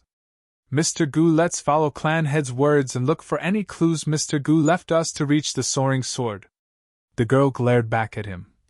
Shut up! Gu Yifan is fine. They can hear us and we'll soon find them. They have to be, or... Shangguan Qingyan trailed off. Young miss, in this desolate place, any kind of sign would have been noticed easily. If we can't see them, it makes no sense for 2 sword kings to be blind to anything obvious. That only leaves death, destroyed completely. Young miss, our top priority still is finding Mr. Gu's clues. He shook his head, trying to make her see reality. But then a ripple echoed out. 2 figures slumped to the ground, popping out of thin air, and soaking the yellow dust with their scarlet blood. Shangguan Qingyan shook and cheered, crying tears of joy as she rushed over. Mr. Gu, young Sanzi, you're all right. You're still alive. In the name of all that's holy, the guy actually got away from 2 sword kings. What did this freak do? The guy held his head in complete shock, needing some time to react to this sudden realization. Then he rushed over to help, only for a bloody arm to clutch his shirt, dragging him down. He looked stunned at Zhuo Fan, who was gasping for breath, using the last of his energy to shout. I told you to come and help, not give me a burial. The least you could do is see if we're still alive, not go straight to business. Zhuo Fan's eyes rolled back and he was out like a light. Only his other hand held an unconscious Gu Santong, never letting go. The youth who got stained looked at Zhuo Fan holding Gu Yifan close and spoke with respect. Gu Yifan is truly amazing. He's hurt so much but still has the energy to curse. He had been protecting his son all this time, not letting anything happen to him. Shangguan Qingyan nodded, choking with emotion and pain from seeing Zhuo Fan covered in those deep wounds. Get Mr. Gu and his son back now. They need healing. Noticing Shangguan Qingyan was in no state to boss them, the guy shouted for the others, carrying the 2 away across the large expanse of this yellow wasteland. A conspicuous stain of scarlet blood on the dry dirt was the only proof that someone had survived this ordeal. It took Zhuo Fan 3 days to wake up, finding himself in a dark cave. Nothing came as a surprise for him, knowing that they had been rescued. It was part of his deal with Shangguan Feixiong. As long as they were drawing breath, they had to be tended to, or death was sure to grasp them in its cold grip if left out there in the desolate place. Shangguan clan thus sent the juniors to save them. This was why Zhuo Fan knew that after saving young Sanzi, the Shangguan clan would comply since he still held the sword they wanted. This was the perfect time to use it for all it's worth. With this sword around, the Shangguan clan won't ever let me die. If the chances were death would have come instead, he'd have set the sword out of his ring for Shangguan clan to take. He didn't need it where he was going. Xue Fan had taken all aspects into consideration. On one hand, he had bluffed Bailey Jingwei into leaving, and on the other, he had Shangguan clan eating out of his palm. The thought brought an insidious smile to Xue Fan's lips, resting as he was on the cold hard bed. Ha ha ha, at the end of it all, be it Flying Cloud Manor or Shangguan clan, all dance to my tune. I have turned despair into hope once more. Cackling like mad, Xue Fan stood up, only to feel a sudden pain stab at his mind. The agony coming from every part of his body made him grit his teeth. Damn that Dan Qingshin, couldn't he have taken it easier? Then again, being ruthless was the only way of fooling Shangguan Feiyun's senses and intuition. A faint and childish voice came. Dad, you told him to, and now you're blaming him for it. If the old man knew you're cursing him, he'd wished he'd killed you instead. Xue Fan raised an eyebrow, smiling. Young Sanzi, you knew? Of course. Gu Santong just woke up, still pale but quite happy. Is there anything I don't know about you? Ever since you had Shangguan Yulin sent to give me some nonsense signal, I knew that it wasn't meant for me. We never had private code phrases. What's that stuff about a gentleman's promise, and wanting to save me anyway? I knew then and there it was for that old guy's ears, hee hee hee. Too bad Bailey Jingwei and Shangguan Feiyun had no clue whatsoever, ha ha ha. Xue Fan nodded. Yep, the signal was for Dan Qingshin, though I was still skeptical if he'd help or not.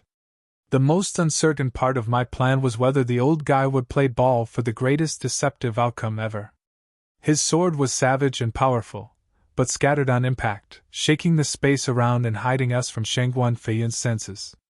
I used this chance to activate Divine Eye of the Void's 6th stage, Void Domain, and hid us in a pocket space. It also helped cement the idea of our demise to Bailey Jingwei and leave the area. And what if the old guy didn't help us? Gu Santong asked. Xue Fan shook his head. The idea was to make an opening for Dan Qingshin to strike by becoming heavily wounded in 3 clashes with Shangguan Feiyun. Next was up to him. If he was going to help, he was sure to speak up. If not, I'd have no choice but to resort to a dragon breath pill. But then everything went south when Shangguan Feiyun struck me so hard that I couldn't even move, making throwing the dragon breath pill useless. There was only one way of getting out of there alive. Thank God the old guy was still nice. I finally get it now, there's no man proposes, God deposes, not when you have enough friends. More friends means more lives, hee hee. Why all the hassle, Dad? Just throw him a dragon breath pill to his face and be done. Young Sanzi, we only have 2 of them. Xue Fan rolled his eyes. It's easy to kill them all with one, but then what? With a Prime Minister and a Sword King dead, the Sword Star Empire will then send the other 7 Sword Kings after us. That'll be the end of us. Even with 1 dragon breath pill left, can we get them all? Young Sanzi, no matter what a man does, even if it's wrong, he has to suffer the consequences. Using the dragon breath pill will end with us being hunted down and killed. We're not the Shangguan clan, we have no one to shield us. The Central Area's Genesis stage experts can't handle them even if found. We, on the other hand, are finished. That's why a trump card like that can't be used unless it's the only one available. We're not on Invincible Swords level, so we can't use it to mow down grunts. Young Sanzi nodded but then muttered, But you used one on Universal Righteous Sect and only got 2 now. Dad, didn't you mow them down? Xue Fan flushed from being stuck. Men are impulsive. I just wanted to know its power, that's all, ha ha ha. Chapter 944 Bane. Chapter 944 Bane. Proofreader Papatonks. Father and son were having the time of their lives by themselves in that dark cave. Every now and then, Xue Fan had to wince and gasp from having pain stab his every wound for being too much into their game, and ignoring his heavy condition, yet found it passing faster by cursing their savior each time. Damn rotten Dan Qingshin, you just couldn't take it easier! Just that sword aura was enough to flay my skin. The old coot never heard of a softer touch. Dan Qingshan's rage would have blown sky high. Only if he was here, of course. Damn punk, I just saved your pathetic life and this is the thanks I get, being called names? Gu Santong had a grin on his pale face, thoroughly enjoying his dad's lively and childish act. Young Sanzi, how are you feeling? I'm now too wounded to tend to your situation, but once I'm better, I'll get you back on your feet in no time. Zhuofan hurriedly asked. Gu Santong's smile fell for a second, shaking his head. Dad, it's fine. I'm just feeling weakened and the wounds are healing. The Shangguan clan gave me plenty of healing pills. That's great. Even their poor pills, unlike mine, can help your wounds, ha ha ha. Zhuofan chuckled. At ease. Gu Santong's smile soon turned upside down, taken by melancholy. Zhuofan could tell that it was different with the other hand as the blood was still seeping out despite the tight wrap around it. Rumble. The stone door opened, breaking the heavy silence. Shangguan Qingyan and the same youth Zhuofan grabbed back in the wasteland entered. The girl saw them waking up and cheered. You're up! Thanks for the save. Zhuofan smiled. Shangguan Qingyan smiled back, coming over to him and looking concerned. Mr. Gu, your body is a wreck. Are you sure it's fine? We've used many pills and while your other wounds healed. You don't have to worry about it. I'm an alchemist too. As long as my soul is fine, the flesh can be mended. Zhuofan's hand shone and a vial came out, taking out a green pill. The thick aroma was intoxicating, making the other clansmen cry out. By God, using a 10th grade pill just for some flesh wounds? An alchemist is a different breed than our clan. Ha ha ha, it's only for the common ones, while young Sanzi will need a more particular solution. That's why I need to get back in shape to make him the right pill. Zhuofan ate the pill and used the returning dragon's roar as dragons roared about. Zhuofan was brimming with vitality. The returning dragon's roar was the best thing when it came to patching up the body. A shame it didn't work on souls as well with the healing pill complementing the returning dragon's roar. The two watched in shock as Zhuofan's wounds barely closed at all. Zhuofan then felt a stabbing pain from every inch of his body. Zhuofan looked down with a frown. What's with these weird wounds that can't heal?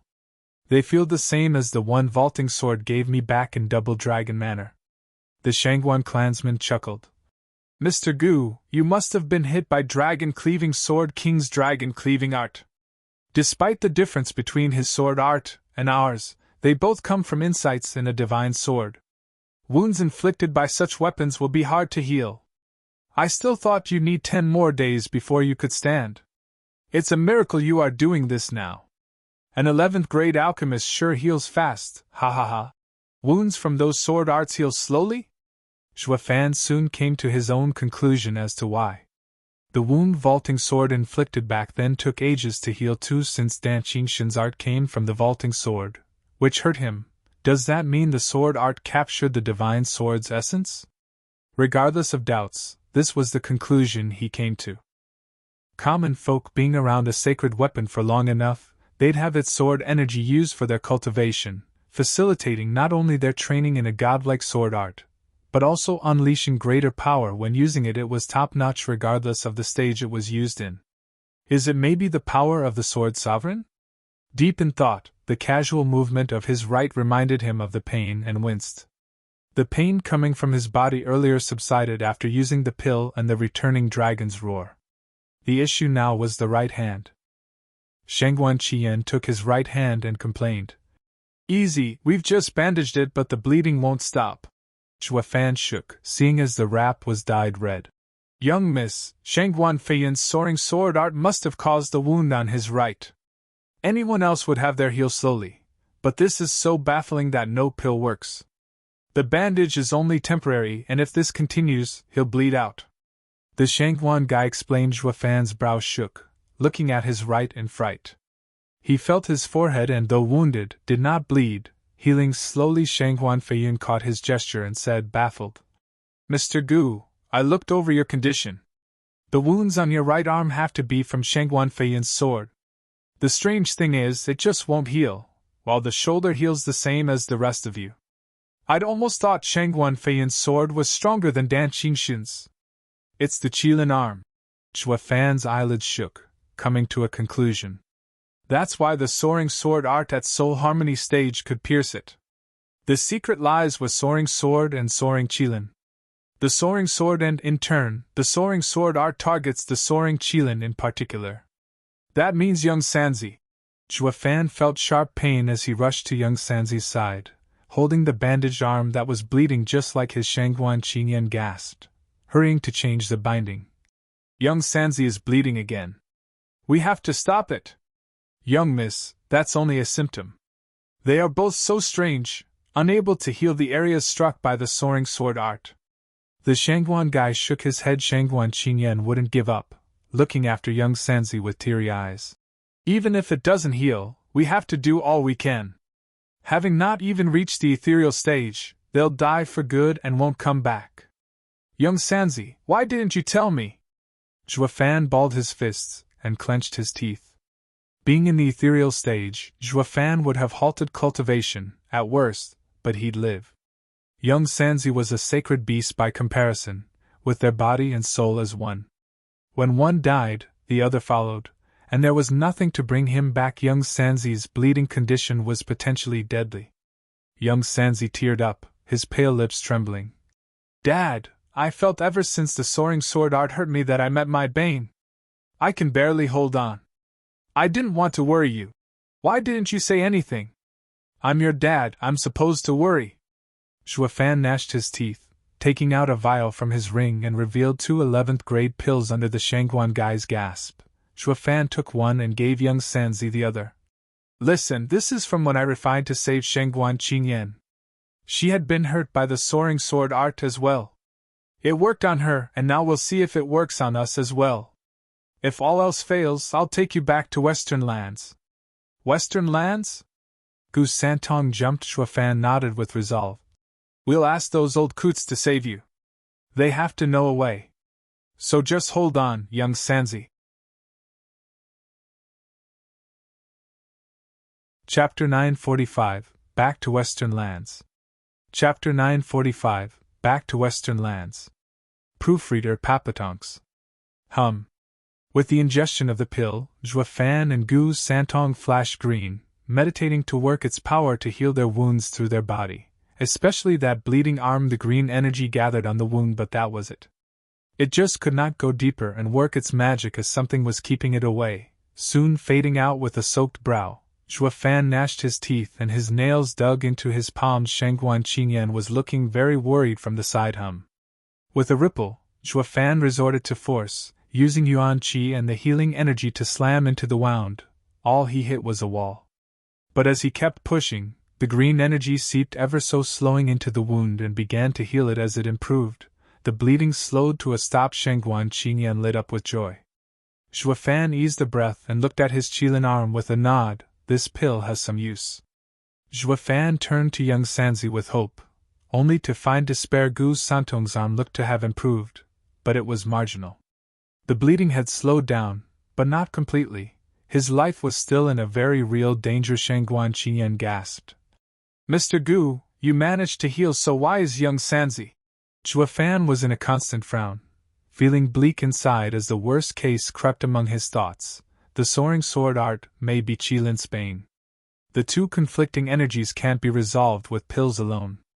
I fear that only a sacred beast can heal another sacred beast. I can only take him to Kunping and Dragon Ancestor in Western Lands. The question is if I'll reach them in time. I only have a qilin arm, and since the rest of me is human, the soaring sword art isn't so harsh on me. Just who can save you? Zhua Fan has made up his mind, holding Gu Santong in his arms and walking out. Mr. Gu, where are you going? Shangguan Qinyan asked. Taken aback, Zhua Fan spoke. To Western Lands to save him. Only Western Lands has someone that can heal him. Western Lands? Shangguan Qinyan muttered. But Mr. Gu, you're still hurt. Let us take you. No time. Zhua Fan gnashed his teeth. And staying with you will only get more dangerous. It's better if I go alone with young Sanzi. Zhua Fan had pointed out to Bailey Jingwei that the Shangguan clan had the soaring sword. Regardless of ever being able to stop them and get it back, Bailey Jingwei would still take precautions. The Shangguan clan was bound to be running around the central area for the next while and might even resort to fighting central area's experts a few times. The two were too hurt, with the sun in critical condition, to join the chaos. It would only make it worse. Zhuo Fan barely got away from Bailey Jingwei, so why would he go looking for more trouble? Zhuo Fan had come to a firm decision to leave the Shangguan clan. Shangguan Qiyan watched his straight back and sighed. She wanted him to stay, but she knew he'd do anything to save young Sanzi. There was nothing she could say to keep them here. The roller coaster of emotions she was feeling had her forget why the Shangguan clan saved them in the first place.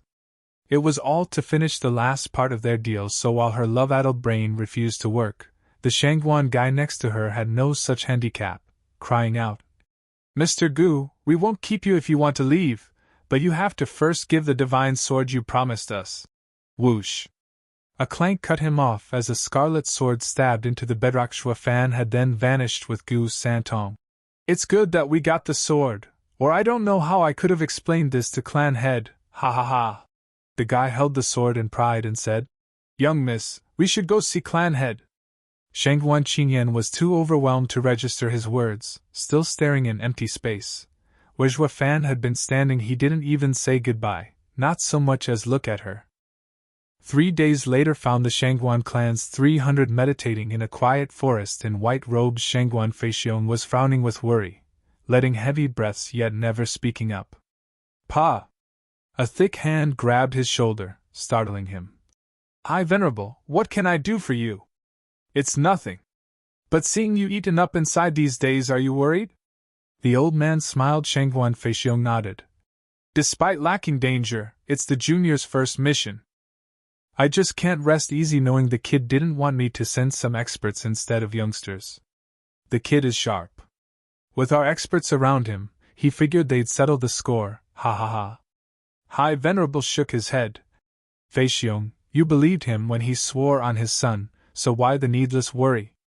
"I do believe him, but no one says incidents can happen." Whoosh! The sudden sound reached his ears and his eyes lit up.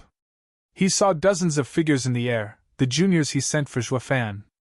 In the lead was the apple of his eye, Shangguan Qingyan. Shangguan Feixiong's worries over these days finally eased. The rest of the experts gathered around the juniors, eager to know the result. Shangguan Feixiong rushed to Shangguan Qingyan to ask, "How did it go?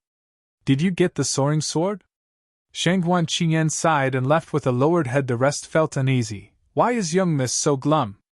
Did the kid die and leave no trace of the soaring sword? Why then did they took so long to come back? "Clan head, here is the soaring sword." The guy who was with Shangguan Qingyan around Zhuo Fan bowed and presented the scarlet long sword. Ha ha ha, lit up and touched the blade. "Ha ha ha, it really is the soaring sword. Our mission is a success and we can go home to Eastern lands." Everyone cheered and jumped in joy. "Then what's with that girl having a long face? I thought you failed for a second there, ha ha ha." Shangguan Feixiong eased a breath and glanced at his daughter looking depressed by a pawn. The Shangguan guy bowed again. "I believe it's because of Mr. Gu, that young miss." He explained everything that transpired and everyone looked stunned. "You're saying he's alive?" Shangguan Feixiong's eyes shook. He actually came out alive from not just 2 sword kings but the prime minister of this empire? They were aware of Zhuo Fan's plan and how reality followed its every step, but to actually achieve the last and hardest part alive was inconceivable. They found it far more believable for Zhuo Fan to die and leave clues for the divine sword instead. This made the news of Zhuo Fan's flawless execution of the plan a total shock.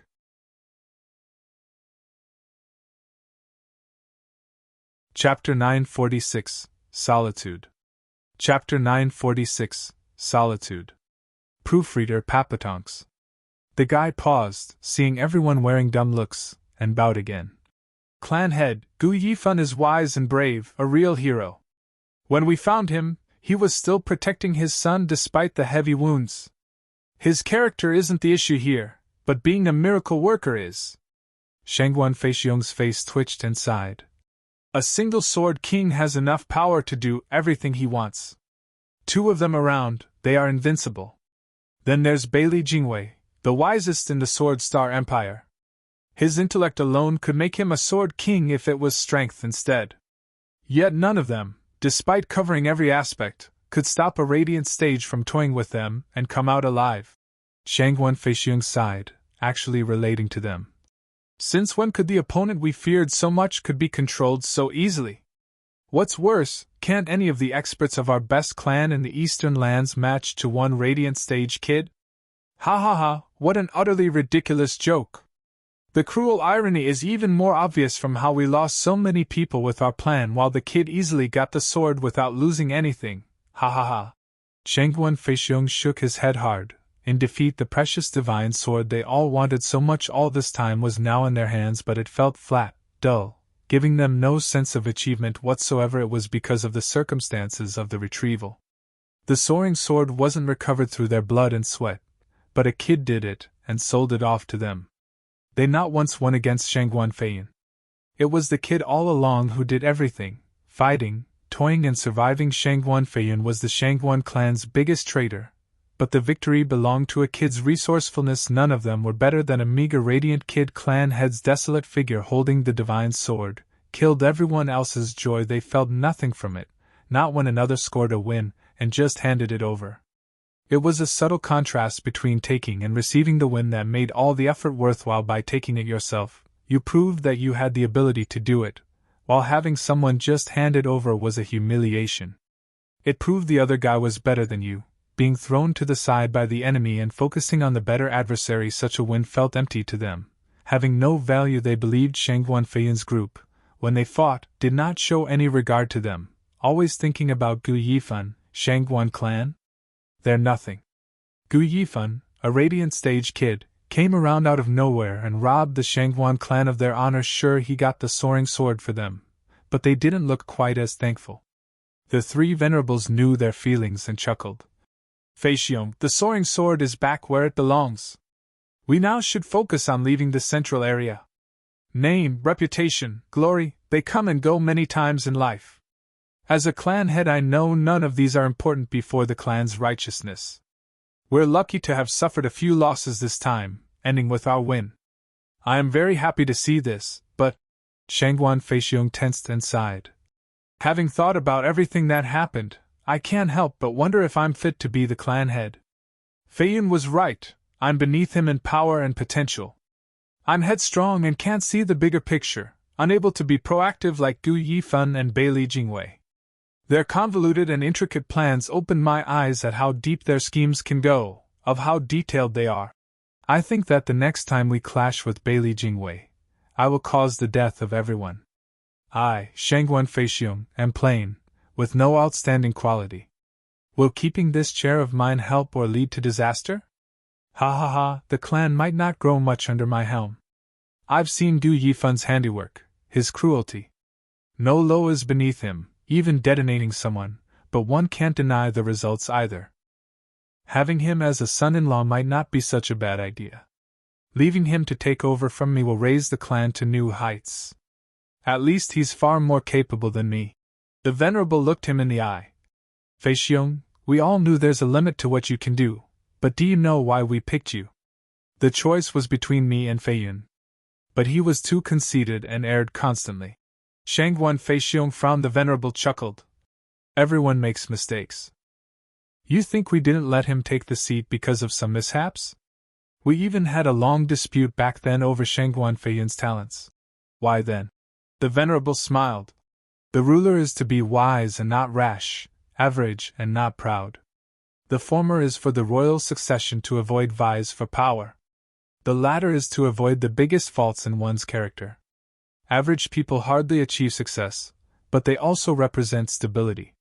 They need but find a capable official to assist, and they can thrive.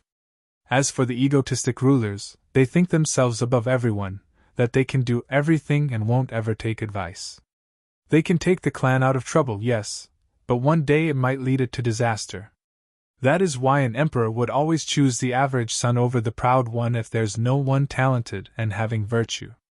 Virtue has always been the main criteria for all ancestors. Shangguan Feixiong nodded. I see. You were afraid Feiyin's arrogance would lead to the clan's demise, so you renounced him. Then what of Gu Yifan's virtue? The kid's virtue ain't bad. The Venerable waved Shangguan Feixiong's question with a vague smile. Shangguan Feixiong jerked. Second Venerable, you mean he has it? How come I don't see it? Ha ha ha, if you could, you'd have seen Shangguan Yulin's degenerate character. Feixiong, you can't judge a book by its cover. He may behave cruelly, but deep down he's a man of principles. Don't lump cruelty with being insidious. Insidiousness always strays you from the path, but his path stretches far and wide. The Venerable smiled. He may be cruel and unscrupulous, but everything has a purpose. He was only after his goal when he clashed with us, but did nothing despicable. Think about it, did he forego righteousness for gains? Did he go back on his words? And most importantly, he's a loving father that would do anything for his son. How bad can he be? Well, I've seen people far worse than him, looking dignified but resorting to atrocities when no one's looking. Such a kind and dark youth is worth making friends with, better than those insidious and petty ones. Shangguan Feixiong nodded after a pause. Yeah, the kid only clashed with us in our goal. But all he said and done is to my liking. He's like a demonic gentleman. Then my plan. Feixiong, you should just forget it. The Venerable cut him off. It's not a bad idea to have him as your son-in-law. He'd also benefit the clan by having him around, but not the clan head. Why? He's far more qualified than me. Is it because of his scheming? No, his scheming is very much within reason. He's in conflict with our beliefs, as he walks the demonic path, regardless of how upright he is. The Venerable said. It's just that he walks in solitude, unfit for a clan head. Solitude? He has no ties with anything but his son, let alone a clan. He can't take the helm of a clan. The Venerable sighed. A clan head bears on his shoulder the fate of his people, holding within him their lives and deaths. But he is alone, without such responsibility. He is indeed capable, but not fit for a clan head. As for being like Bailey Jingwei, governing the empire, or a clan head's right hand, there's no one better. Shangguan Feixiong nodded after digesting his words. He bore too much solitude to carry the weight of a leader. A loner meant to roam the world, but a cultivator communing with the world had such a quality as well. While too many mundane affairs hindered one's comprehension of the inner workings of the world, doesn't that mean it's us who are led astray from the straight and narrow?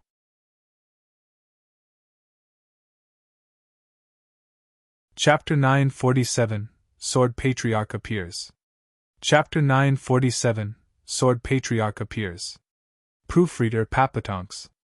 The sky was sifting large snowflakes as far as one could see, dyeing the world in shades of white. A month had gone since Shuafan's battle, with autumn making way for winter with its cold snow and the flying cloud city. Dan Qingshan watched the heavy gray clouds outside, peaceful as they filled the air with snowflakes, covering the sun's every ray of warmth. Despite the gloom outside, he was sitting cozily by a lively fire in a lavish room, sipping his delectable tea with a most conspicuous smirk. "Well, Dan, when little old me's in trouble, please look after me. Boy, I didn't do it for you. I won't make it hard on Sir's old bones. All I ask is for you to strike hard, and I shall find life in death." "Ah? Ha ha ha, boy, where are you now, I wonder? Winter has come, and I'm sure even aiming my sword away from you still gave you no light injuries. Dragon-cleaving art's power isn't something you can heal. Look after yourself in these winter days." Recalling their promise, Dan Qingshan sipped his wine, yet joy danced in his eyes. "The boy has been suspicious of me till the end, going as far as sending someone to remind me in Shangguan Feiyan's hidden room. Ha ha, how pointless. Dragon-cleaving Sword King, you're in a good mood. Mind sharing with me so I could enjoy it too? I've hardly ever saw Dragon-cleaving Sword King smile, ha ha ha."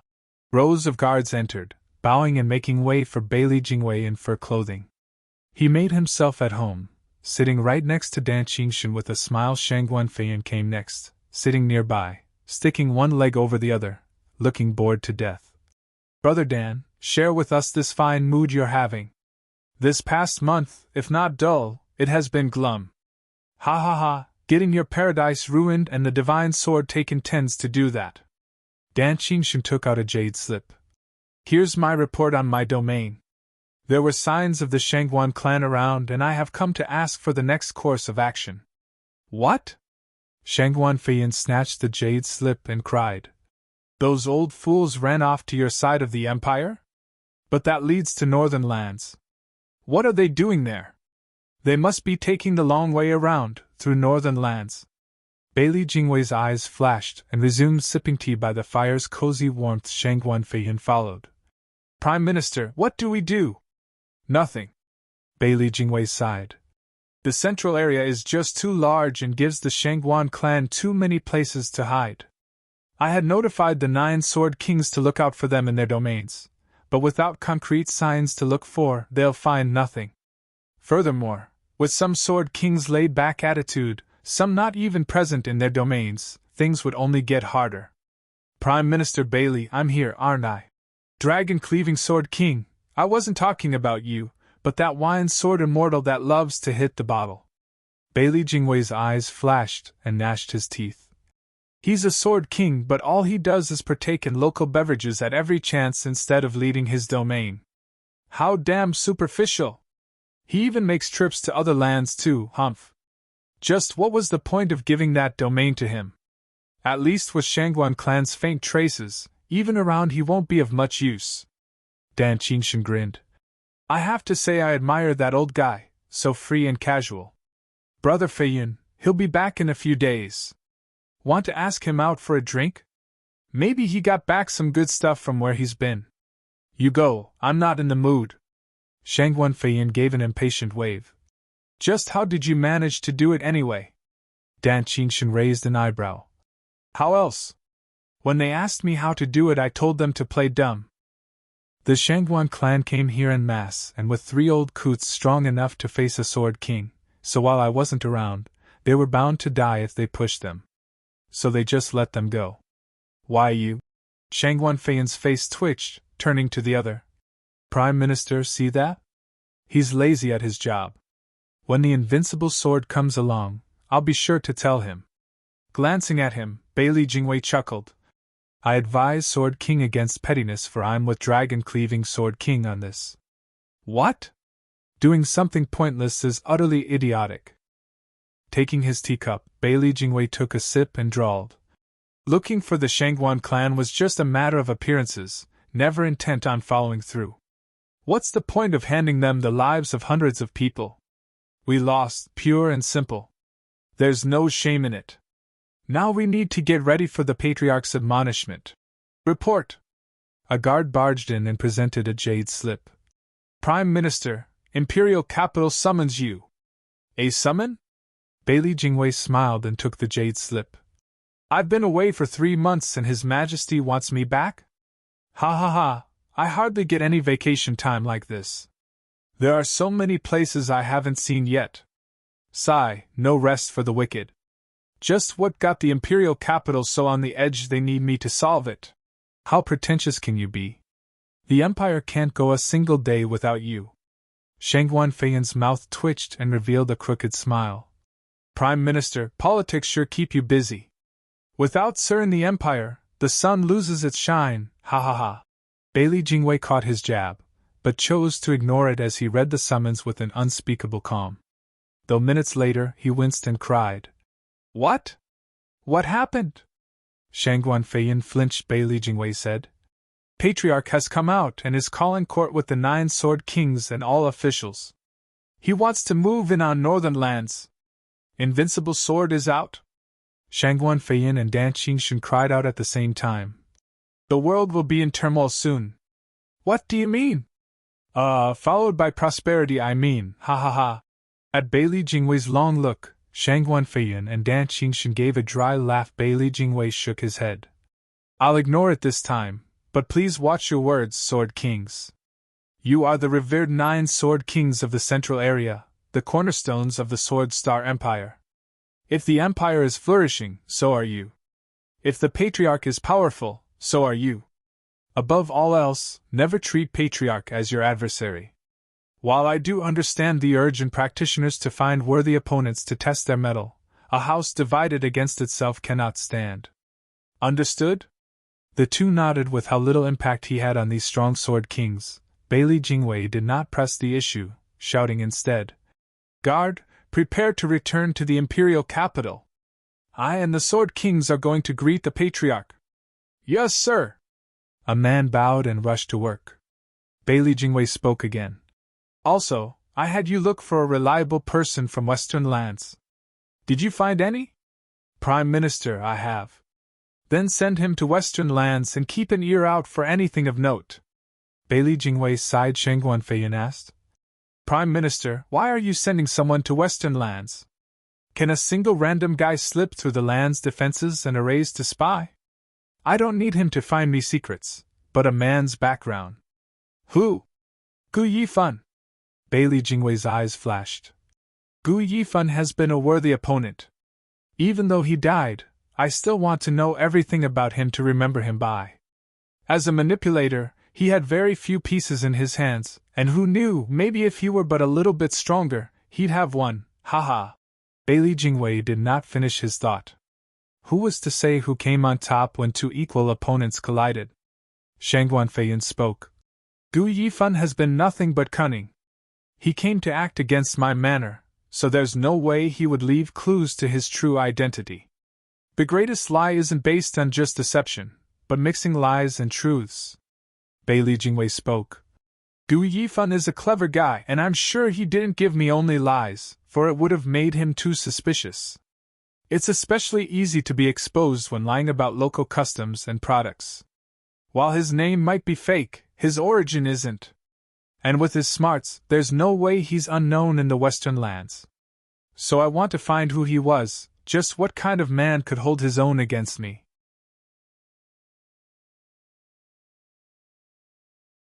Chapter 948, A Time of Need. Chapter 948, A Time of Need. Proofreader Papatonks. In a world of white, with snow piling up incessantly, dyeing everything in its pure color, even a mountain of a man would find that he would have to trudge along through waist-deep snow to cross this place on this final month of the year. The earth's vitality was subdued, with hardly any man venturing out in this harsh environment.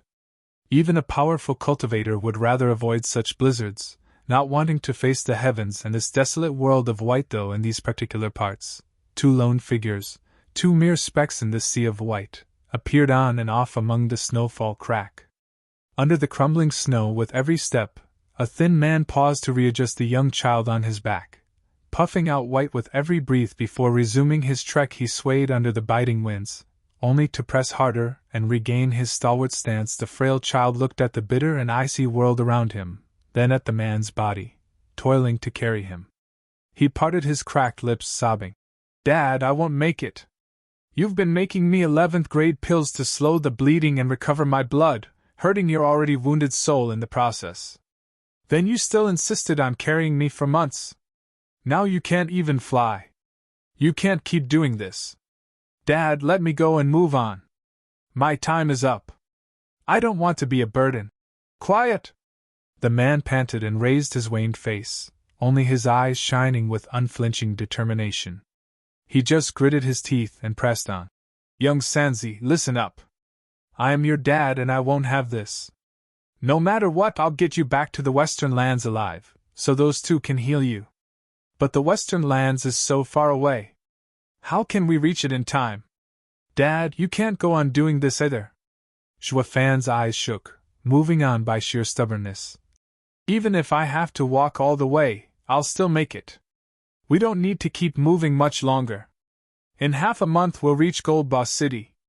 There's a teleportation array to every land that we can use. We'll be back to Western lands before you know it." "Teleportation array?" Gu Santong shook his head bitterly. "Dad, you know as well as I do that the 5 lands teleportation array is split into official and commercial routes. The official one belongs to the Sword Star Empire, and we couldn't use it even when we arrived in the central area. This won't change now. And the commercial route belongs to the biggest merchant union in all the lands, ignoring any politics involved between them. To use their teleportation array, we need the consent of the leader in each land first. How are we going to pass their questioning when we're supposed to lay low?" Xue Fan squinted, his brows shaking, but his eyes were firm. "With me around, I'll definitely use it. Fan took a heavy step, and as the sweat built up, he not once stopped from rushing. "Dad, you're the best." Feeling Fan's kind and wide back, Gu Santong teared up, sobbing and slowly falling silent from feeling so weak. Blood trickled down his hand and onto the pure white snow, taking with it just a bit more of his vitality, leaving him defenseless against the elements, with the coldness seeping in, unaware of young Sanzi's situation and oblivious to his last words. Fan's mind was set in one direction, to push on, eyes flashing. Fan took step after step, trudging forward slowly and leaving deep marks behind. 4 hours of toil brought Fan to gasping, but nothing deterred him from walking. Only in the 6th hour Fan's foot began to slip, barely able to raise it for another step. Even relying on his weight to push away the snow no longer helped as it did in the 10th hour. Fan was at a turning point, fully spent. His mind was willing, but the body hardly made any progress, numb and cold. His spirit had been so tense and focused all this time that it finally gave in, rendering him unconscious. Gu Santong had fallen asleep a long time ago, his tender face growing hard as coldness sapped his warmth, and the slow dripping of blood from his arms seemed to announce the end was nigh. The howling wind never ceased, the biting snow never stopped blocking the two's hard journey, soon burying them in white. It did not take long before any sign of their passing was gone, and the same went for them, erased by nature's cold embrace. The world was a cruel place, swallowing every being alike. All of us were nothing but visitors on this plane, bound to return in its arms. Rumble.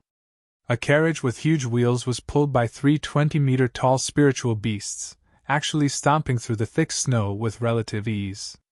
These were 3rd-level spiritual beasts, having no trouble galloping through this harsh weather. Inside the carriage were thin curtains along with the fragrance from an incense burner lingering about, hiding the pretty figure inside, unmarred by the bleak desolation outside. "Halt!" As the carriage stormed through the snow, a loud voice came from within the carriage. The 3 spiritual beasts stopped on the spot. "Young miss, what is it?" a young voice asked.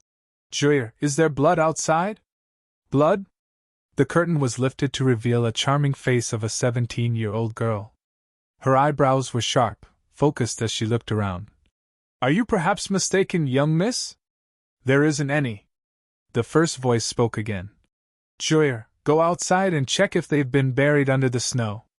They may be alive." "Ah? Don't me. Do what I say. I've been a healer for so long the scent of blood is easily recognized. But with such heavy snowfall, they must be under it. Juir, go already." The voice was sweet but carried with it an irreproachable tone. Shrugging, the girl jumped down and searched while complaining. "I'm going, damn. What a young miss you are." "What was that?" Nothing at all. I found someone." As she pushed away the snow, Juir suddenly cried out, plunging her thin arms into the snow and pulling 2 people out. Seeing the blood on the ground, Juir shouted, "Young miss, you have such a sharp nose. There were 2 people buried in snow. The older one seems frozen while the younger one is bleeding, close to dying." "Bleeding in such bitter cold?" the rushed voice from within said. "Juir, get them inside, hurry! The little one must be gravely wounded. I have to heal him. Right away!" Juir was about to act but then paused. "But young miss, they're male. It's not right to have them in your magnificent carriage. No man has yet to step foot in it.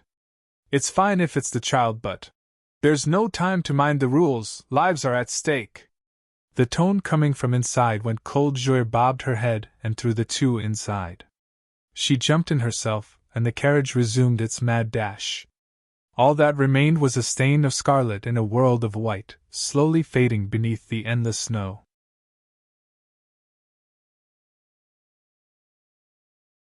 Chapter 949, Immortal Healer Murong Shui. Chapter 949, Immortal Healer Murong Shui. Proofreader Papatonks. Juir threw the frozen father and son into the warm carriage, before a thin curtain. "Young miss, here they are. Only the child's blood is dripping on the tapestry. What a shame. Nothing is more precious than life. The tapestry can just be cleaned later." A scarlet thread slipped from behind the curtain and grabbed Ju's wrist and sent you on. She threw it. Juir grumbled. Why would you care? You're not the one washing it. Juyer, is that another complaint I hear? No, nothing. Young Miss is so magnanimous and kind, I could only work myself to the bone for young Miss. Juyer proclaimed her undying devotion on the spot. The figure behind the curtain giggled. Stop being so sour, girl, and try to be more serious. He only has some heavy wounds, overstraining himself and his yuan qi. Give him yuan qi pills and let him rest. He'll then wake up. Yes, young Miss. Zhuofan helped Zhuofan in swallowing an azure pill, but then said, He's in the radiant stage yet overworked himself? He's no beginner cultivator that can't control his strength. It's not always about control, but giving one's every drop. It's out of their control. The child must be why he's been out in the snow. Whoosh! The scarlet thread came out from behind the curtain once more, going for young Sanzi's pale wrist. This time her voice was laced with shock at the discovery. This child is strange. There are two energies inside clashing constantly and not letting his right hand stop bleeding. I have to stop the bleeding quickly before it's too late. Juyer, a clotting pill. Yes, young Miss. Juyer sensed young Miss' urgency and restrained her playful nature as she fed Gu Santong. Without question, the pill turned into a red stream that flowed through his body and to his wound. It never reached it, clashed into something inside and was forced to dissipate outside. The bleeding did not stop, flowing harder now due to the violent reaction of the pill. The scarlet thread on young Sanzi's wrist shook, sending a ripple behind the curtain. The young Miss cried out. Since a 5th grade hemostatic pill doesn't work, then use the 7th grade hematoma pill. The child won't stop bleeding as long as those energies aren't settled. Yes, young Miss. Juyer had never seen her young Miss so distraught and fed young Sanzi the pill. The result was the same, even with the hematoma pill. The force was too strong for the pill to harden, forced out without any effect. The consequence was even dire in this pill's case, causing Gu Santong to bleed even harder. All the effort Zhuofan spent these months, the toil he went through to make the pills and slow down young Sanzi's bleeding, were all thrown away here, and now the road to hell is paved with good intentions. Zhuofan would surely scream himself hoarse at this idiotic pair. Don't do anything if you don't understand it. You're killing a child. The two girls were blissfully unaware of the child's severe condition. Watching things get even worse, the girl and the young Miss started to panic. The young Miss started demanding frantically, and the girl fed many pills to young Sanzi. All ended the same, with young Sanzi's blood flowing in torrent now and dying. The tapestry scarlet Juyer was losing it. Young Miss, what do we do? We're only making it worse. What's going on with his wound? Nothing works. The young Miss was grave, but then she exclaimed, Did a divine sword harm the child? That can't be it. Even those wounds aren't as grave, slowly healing in the end. Just why is he showing no improvement? Young Miss, it doesn't matter why. The older one might wake up any time now, and how will I explain how his son just died? Though there's nothing scary about a radiant stage. Juyer spoke with a sorrowful smile. It'll affect young Miss's eminent reputation. We should have just left them there. After a pregnant pause, the young Miss spoke. Saving a life is better than any fancy honor. Since I have seen them, I can never turn a blind eye. Juyer used the North Sea gel on the child. What? Juyer gasped. No, that's too valuable to be wasted on simple flesh wounds. We paid too high a price and worked too hard to get so little of it from the northern lands. It's meant for clan heads' use for emergencies. You can't just use it on a stranger. It's too much of a waste. The young Miss was pondering this as well, but soon her firm voice came. I, Immortal Healer Murong Shui, have not once have anyone die on me, and certainly no child. No matter how precious the gel is, it can be earned again, while the child only has one life. And with Big Brother's strength, it's hard to say when he'll actually need it. But won't it be wasted if it ends up the same as the pills? It's never a waste to use spiritual herbs to save one's life. Murong Shui was very detached from the material as she spoke. Juyer, what are you waiting for? Are you the young Miss here, or me?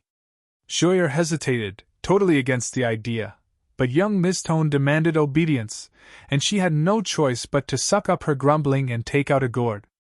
She let a transparent liquid drip out, releasing a sweet odor as it covered Gu Santon's wounded arm by miracle.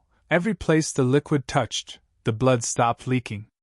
Soon, the liquid covered the entire wound and hardened, keeping the blood inside. The foreign energy inside the arm struggled to fight this interference, only to be crushed without remorse by a sudden silvery light.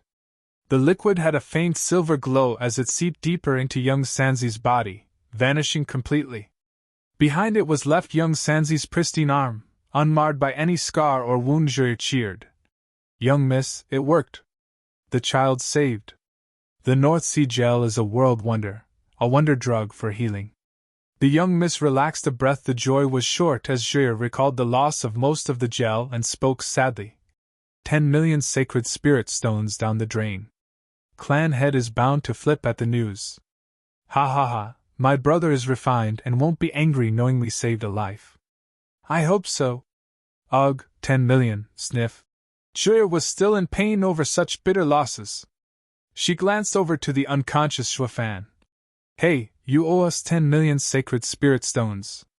Don't you ever forget it. A chuckle came from beyond the curtain. Julia, how can a radiant stage have such wealth? Kindness isn't done for a reward. When he wakes up, we'll send the father and son off.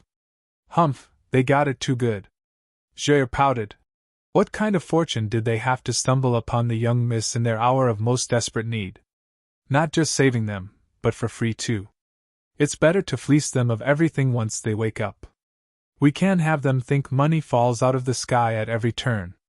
Murong smiled. They were oblivious to the fact they had lent a helping hand to a demon archon, one whose wealth belied his slovenly appearance. He had so much on him that he could repay that North Sea gel many times over, with room to spare.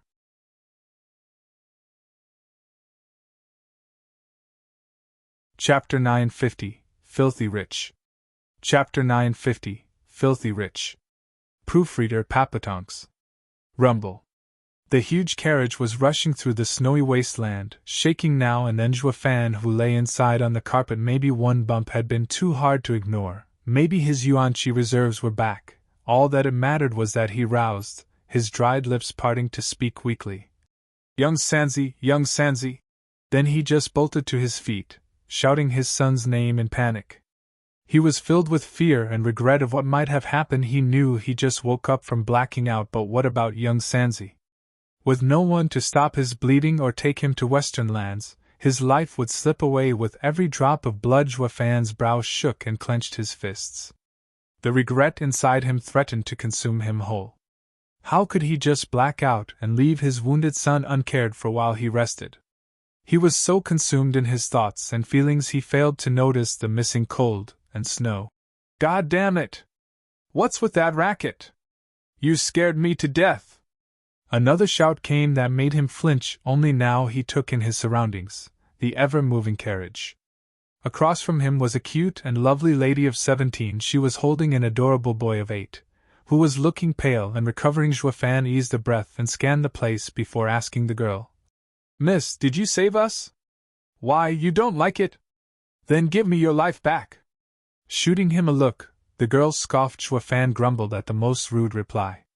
Guess he got used to always having the final say, always having the last word. Finally, being on the receiving end had him stuck and irate. The only reason she wasn't a bloody smear on the carriage's walls was for saving them. Thanks to the true self-art, my violent tendencies had been curbed a lot over the past 2 years. You should be lucky you met me only now, humph. Xuefan forced down his anger, strained a smile and cupped his hands. Ha ha ha, I first want to thank you, miss, for all you've done. And may I ask what got you in such a bad mood? Do I owe you a fortune? Ha ha ha. What do you think? Xuefan was joking but hit the last right where it hurt and made her more depressed and annoyed. Startled, Xuefan was even more baffled. I've only just met her, so how could I owe her? By her extreme reaction, I must have really done something at some point. Xuefan was perplexed, but the girl just rolled her eyes at him in despair. 10 million. Oh, 10 million. The two were stuck in a complete tangent from another, with neither getting the other's intentions. It was then Murong Shue's soft voice came from beyond the curtain. Julia, act like a lady and not so stuck up. It's been 5 days and you still aren't over it? Holy! Someone else is in here? Xuefan jumped, now noticing the fourth presence. The sudden rousing and all that happened made him forget to scan the area from her voice. He could tell that she was the boss lady and this girl only the servant. Humph, what a pretentious maid. Xuefan lost his early amiable air, looking coldly at Joyer. I see, it's your young miss that saved the two of us, not you. Why the sour look then? You didn't do anything anyway, only using her name. Xuefan saluted the curtain with all respect. Thank you, young miss, for saving the two of us in our time of need. You! Joyer was fuming mad and whined to Murong Shui. Young miss, see who you worked so hard to save? Joyer, it's you who started it. Don't blame others for your problems. Take it as a lesson and try not to do it again. Murong Shui scolded her maid and spoke coldly to Xuefan. Sir's words weren't proper either. As all life is equal, I do not need any reward for saving you. I only wish for you to be upright and do no evil, making my efforts worth it. Please don't make me regret saving a demon. Ugh. Xuefan let out a dry laugh. I only just put the maid in her place, and she's calling me a demon. Then again, I'm certainly no saint, haha. Joyer glared at him and turned the lecture on him. Hear that? Young miss wants you to be nice later on, or we can take back your life any time we want to. Ha ha ha, being nice is all up to me. You have saved me but don't need to worry about it. As for taking back the life you just saved, only I decide how I go down. Xuefan sneered with a glint in his eyes. I, Zigu Yifan, never owed anyone any favors. I'll make sure to return this grand gesture at the first chance. So thank you for all the trouble these days, but now it's time to leave. May we meet again? Xuefan grabbed Gu Santong's hand and stunned the two with his actions. Joyer was stumped by the nerve of this guy, having just been saved from certain death. Then he started being all cocky-like, as if it was these two's endless glory for saving him. Murong Shui was stunned and sighed. Not nice at all. Eh? Xuefan exclaimed, having noticed the smooth arm of Gu Santong, with not even a scar on it to show his past suffering. What's going on? Young Sanzi. Joyer found the leverage to snap back. Young miss, in her infinite mercy, had brought this poor child back. He is unconscious but stable. What a pity, the young one is such an innocent creature, while the elder one is so vile.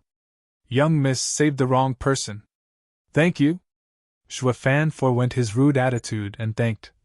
I don't matter, but you've done me a great favor for saving my son. Any request you may have, I will fulfill it, no questions asked. Murong Shui shook and nodded. Sir is quite peculiar, but fond of his son. This proves your heart still has some good in it. My only reward is for you to come back on the straight and narrow. Good? Xuefan's face twitched. I thought you were joking. I've been evil all my life. I have no clue what good is. How does it even work? Young miss, he's getting off too easy. Just look how cocky he was. It'd be a shame not to ask for anything. Luckily, Joyer stepped in to clarify it all, holding out her hand. Since you want to pay, then pay your fees. Xuefan chuckled and nodded. As it is right. How much? Just a smidgen, 10 million sacred stones. Joyer sported a vile grin. Xuefan flinched. Why so expensive? What kind of pills did you use? Not like he couldn't pay, but that he was stunned. Even without the fees as an excuse, he'd still give 10 million, as it was only right. Those dead rocks meant nothing when young Sanzi's life was concerned. Joyer misunderstood completely, of course, thinking so many zeros scared him, and laughed. You can't, can you, you penniless? I bet you don't even know what sacred stones look like. Then just give me all you have, even though it's hardly anything of worth. Joyer. Murong Shui admonished. Xuefan spoke. Miss Joyer, I can give you that much, but I'm curious what kind of drug you used that is so valuable. If it's not the drug, then I can still pay it as favor for saving us. You think we're lying? Joyer huffed, taking out a gourd and showing it to him. You know what's inside? Miracle drug, North Sea gel. If not, listen well. It's a valuable recovery medicine even in northern lands. We had to spend 10 million sacred stones to get this little and used almost all on your son. Isn't it normal for you to pay at least that much? Sniffing the gourd, Zhuafan frowned. North Sea gel? There's no mention of it in the 9 Serenities secret records. Is it from the mortal domain? But to save young Sanzi, it has to be miraculous. He smiled at Jair. Miss, since you only have a little left, give it to me for my son and I'll give you 20 million to make up for it. Haha, 20 million? I bet you don't have spirit stones as much. That's not the issue here. Will you accept? Zhuafan asked. Jair raised her head, not believing a word. Fine then, only a fool won't take advantage of such a damn deal. Give me your ring. Zhuafan's eyes shone and chuckled. Zhuyi did so and Zhuafan's ring touched hers. Zhuafan then took the gourd and his son and was off, laughing. Miss Zhuyi, a deal's a deal, bye. Wait, I still haven't checked. Zhuyi cried out. Murong Shui gasped. What is it, Zhuyi?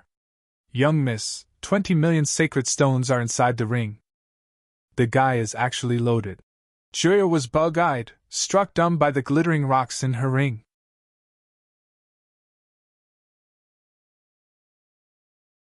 Chapter 951, Greatest Merchant Union. Chapter 951, Greatest Merchant Union. Proofreader Papatonks. Goldba City, a name that implied wealth and riches, all gathered in one place. There was some truth to the saying money makes the world go round. Most of the central area was under the imperial family and the officials' control, with one exception. Goldba City, the largest merchant union in the lands, Serene Shores Trading, held its main office in this very city, where even the imperial family wouldn't get involved, couldn't they, really? Of course, it couldn't be farther than the truth. This empire held so much power that it shocked the other 4 lands, let alone a tiny trading company. It didn't matter how many ties you had across the world, or how much wealth, since with great power came greater wealth. Just how commoners didn't fight with nobles, either did they fight with high officials. As to why a trading company controlled a city was all due to the empire's permission. Even with the Sword Star Empire standing against the 4 other areas, it still relied on trade with them to exchange resources and local products with each other.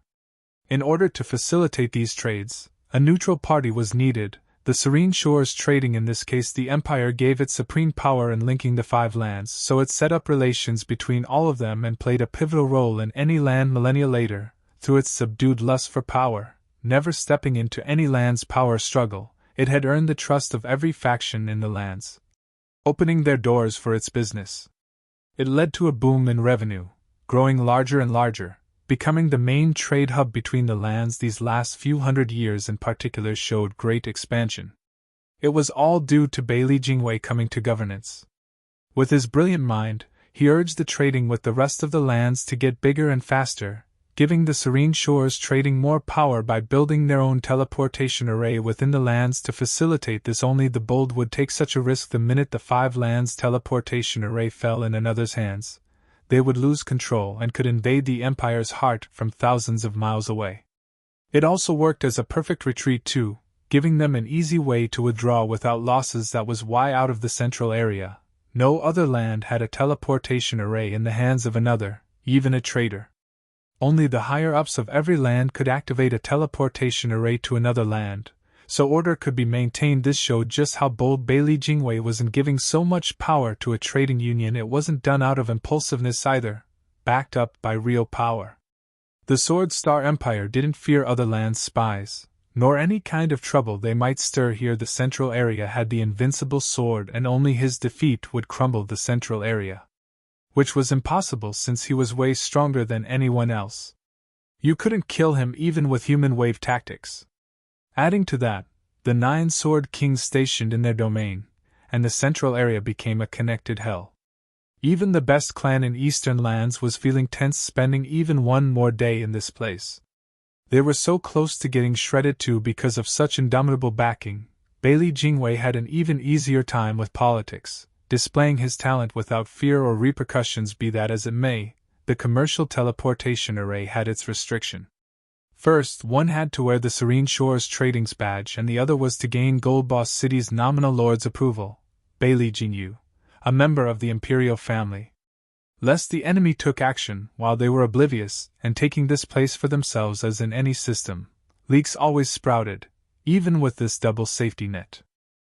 Maybe the people were too confident in their empire, or they just didn't care how the commercial line was used and trusting Serene Shores Trading completely, or maybe their contempt of the other lands had grown unchecked. Regardless of the reason, the second safety net, Bailey Jinyu, was so insipid and useless, he barely made for a good figurehead, always indulging himself and not to mention he had a lousy cultivation.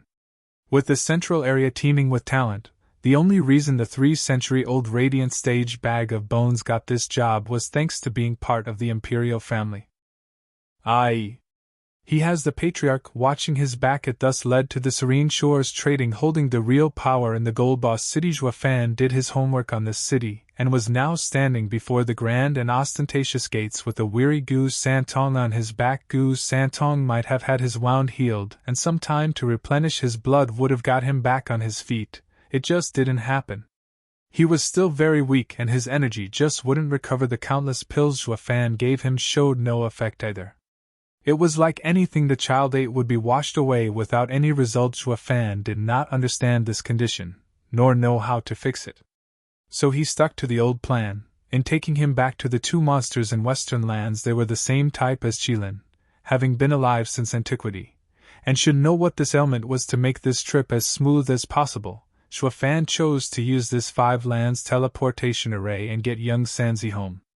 At the very least, young Sanzi's life wasn't at risk on the bustling street filled with riders and carriages. A lone father blended with the crowd, looking all over the place as he went. Zhuafan's eyes shone at some point and grinned as he fixed his gaze on a lofty courtyard.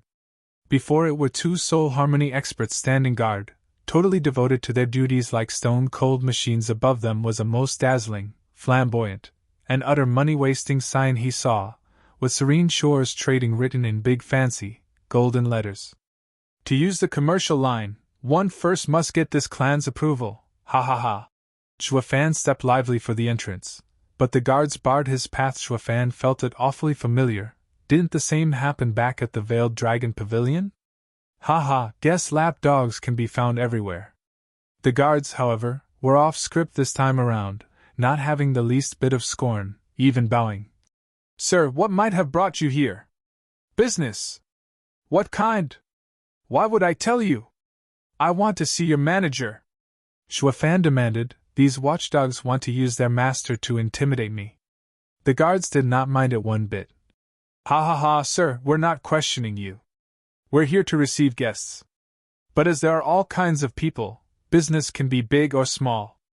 We largely deal in big deals, which makes every visitor an important customer. I advise that sir visits our shops for small buys, only half a mile down the street. We welcome any and all cooperation, thank you. Zhuafan raised an eyebrow. The best merchant union sure is something else. They even trained their guards to be nice. No wonder they exploded in size. He found no reason to make the situation worse, so he revealed a bottle with glittering rocks. Tell me, is this deal big or small? Sacred stones. The two gave Zhuafan a long look and advised. Sacred stones are under tight control throughout the lands. Not just anyone can have them. Just who are you, sir?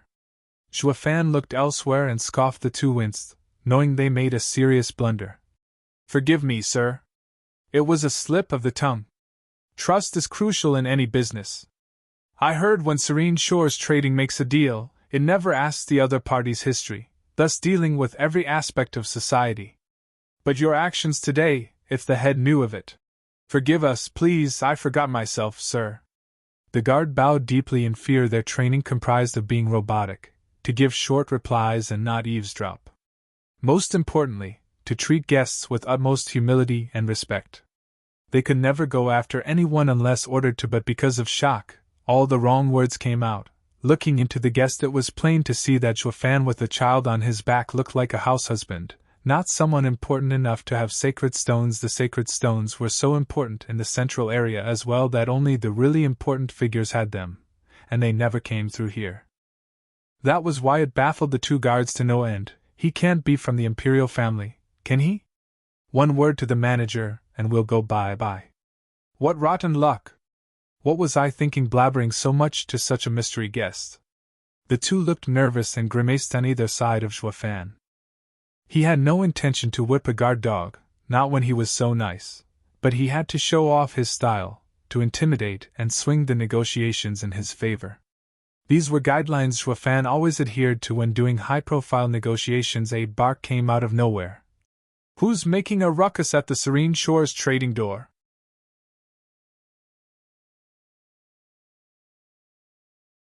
Chapter 952, Soul Harmony's Power. Chapter 952, Soul Harmony's Power. Proofreader Papatonks. Second young master! With light steps, a youth in lavish clothes came along, which made the guards bow at once. Xuefan chuckled to himself. They say the eldest young master of the Serene Shores trading is able and efficient, having the clan head's favor, while the second young master is a hothead, making trouble and pissing off his elders. It can't be you, can it? Ha ha ha. Are you done spouting crap?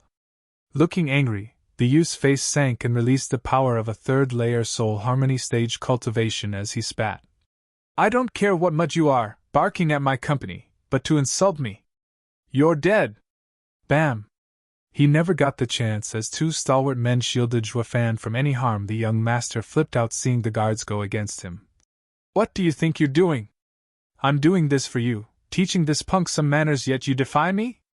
Do you want to die too?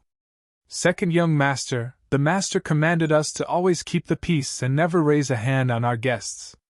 Especially to a noble guest such as he, a possible Imperial family member.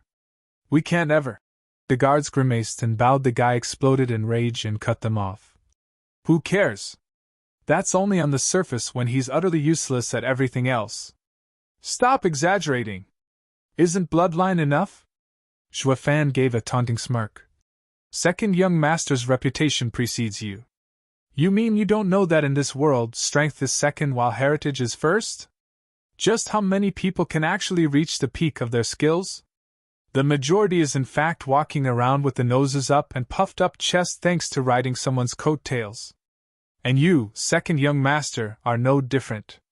You've been brought up as well, and quite good in fact. The only reason these two guards show you any kind of respect and not send you to your maker is because you're the second young master of the Serene Shores trading. He. Xuefan finished by looking elsewhere, further incensing the enraged second young master till he was beat red. The guards sighed, their hearts bleeding from seeing the second young master ready to pop and the indifferent Xuefan of his own handiwork behind them. This guest has a sharp mouth as well. Taking deep breaths, the second young master glared at the two and declared, So you dogs want to stop me, right? You asked for it. Second young master charged for the two, unleashing his great power on them. The guards cried out, Second young master, please don't force our hand. Oh, I will, or you can say goodbye to that Imperial family guy. That's what you get for blocking me. Second young master was out for blood. The two guards felt put on the spot, but soon came to a decision and met him head-on. Second young master, stop making a scene. Harming anyone from the Imperial family will lead to problems for the company. We have no choice but to stop you. Clang. The guards took hard stances and punched with great power towards the second young master, tough and sharp like swords. Such a state could only be achieved with soul harmony. Xuefan nodded inside like a judge, acting like a bystander to the scene he caused. Not bad sword souls, these two, a shame they're against. Rumble. The mighty sword arts were unleashed as the two punches passed through the second young master's belly, astounding them. Second young master, why didn't you dodge? The second young master stood in place with an icy gaze. Two puny sword souls think to harm me? Humph, your sword training is nowhere near enough to even pluck a hair from me. Train harder next time. That. The guards were panicking and about to retreat when they found their hands stuck in place. The second young master smirked. I hardly ever fight with soul harmony stage experts, so you don't know. I have a once-in-millennium elemental soul, making me nigh untouchable, phantasmal, the instant my body turns to ice. You can use your sword soul to harm me if you harden them enough, but you're just too weak compared to me. Haha, the moment I formed my soul I surpassed most people around. My superiority in the ethereal stage only became more pronounced in the soul harmony stage. You only lost due to soul levels. Better work harder next time. Train and make up for your weakness. A crackling sound could be heard and the two guards' hands iced over, the cold spreading over their entire body and freezing them in place. The second young master dealt with them in a flash, slipping backward and letting their hands come out while his body returned to normal. Did the two guards attack at random? Not many soul harmony stage people knew what exactly happened, except for Xuefan. The soul harmony combined one's soul and flesh, but it wasn't as simple as addition compared to ethereal stage. The soul harmony stage takes the cultivators to a new and improved level. To a flawless state there were 3 kinds of souls. Beast souls and tool souls were the lowest rung, while the elemental souls were formed through condensing an element and becoming intangible, thus they were better. As for domain souls, they encompassed everything, the highest form where one's rules were supreme. This led to variation in strength in the ethereal stage, despite equal cultivation yet different souls. And once one reached the soul harmony stage, this gap only broadened. A soul harmony of a beast or tool soul would exhibit great power, the savagery of a beast or the hardness of a tool. They were so destructive it could cause real damage even in the ethereal stage, though there were always exceptions, such as monsters like Xuefan with his double soul empowered domain that could crush even a soul harmony stage cultivator. As to why they ranked so low in the soul harmony stage, that was because when doing soul harmony with an elemental soul, the body combines with it and turns the user phantasmal. As long as the opponent's soul was weaker than yours, he could never touch you. The same happened to those 2 poor guards. They were on a different level despite their okayish cultivation. This was where a soul type made all the difference. As for a soul harmony domain, that was turning yourself into an area and assuming complete control, even more outrageous though enough yuan qi, like in Dan Qingshin's case, to crack the earth and rend space. Soul type no longer mattered. While soul type was an advantage, it was not a blowout.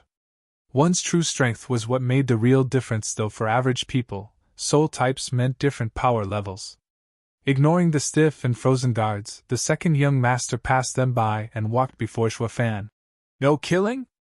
Xuefan smirked, pointing at the popsicles. They just tried to attack you. I have to say, you're quite forgiving for an arrogant master when teaching your dogs. The second young master's eyes twitched in rage. They attacked me to save your life. Is that how you return their favor, by having me kill them? Return what? I have nothing to give them. Xuefan had a crooked grin. I came to do business and I'm your guest. Protecting me is in their job description. Besides, they most likely did it for the company's name to go untouched for longer. Speaking of, they didn't do it for me, but because the second young master started it, no? Anywho, shouldn't dogs that bite back, regardless of reasons, be put down? Ha ha ha. The fury in the second young master reached a boil as he shook all over and punched at Xuefan. Shut up! Xuefan grinned as the punch stopped an inch from his face. Scared that I'm from the imperial family? Xuefan cocked an infuriating eyebrow. This shows you're not all muscle, up there, and know when to stop. Now be good and kowtow. Shit! The second young master snapped. Damn cocky bastard, I don't care who you are, but today you die. Just put the kid down. I don't strike children. Xuefan glanced behind at young Sanzi and smiled. I see. Xuefan nodded and stepped in the second young master's personal space, catching him off guard. Bam! A loud explosion tore at the peaceful sky and the second young master felt pain in his gut, making him keel over and spit blood. He looked down in utter shock at the scarlet punch buried in his stomach. How? I have an elemental soul harmony. How did he touch me? No soul harmony expert. Blood dripped from his incredulous face. His legs failed him and fell down with hazy eyes. Elemental soul harmony isn't invincible, and a man carrying a child isn't always weak. Grinning, Xuefan turned around to walk inside, leaving his laughter behind. Second young master, you're amusing. I'll remember you. Maybe we'll get to work together someday. Ha ha ha. Wait, who are you? Second young master wanted to shout, but the pain robbed him of his voice, his sight, and his consciousness. A sacred beast was born with soul harmony. Then he also had the heaven dragon soul with godlike power. Zhuofan was not in the soul harmony stage, but with the heaven dragon soul and Qilin arm, he made up for it. Nothing could stop him, not elemental soul harmony, and neither domain soul harmony.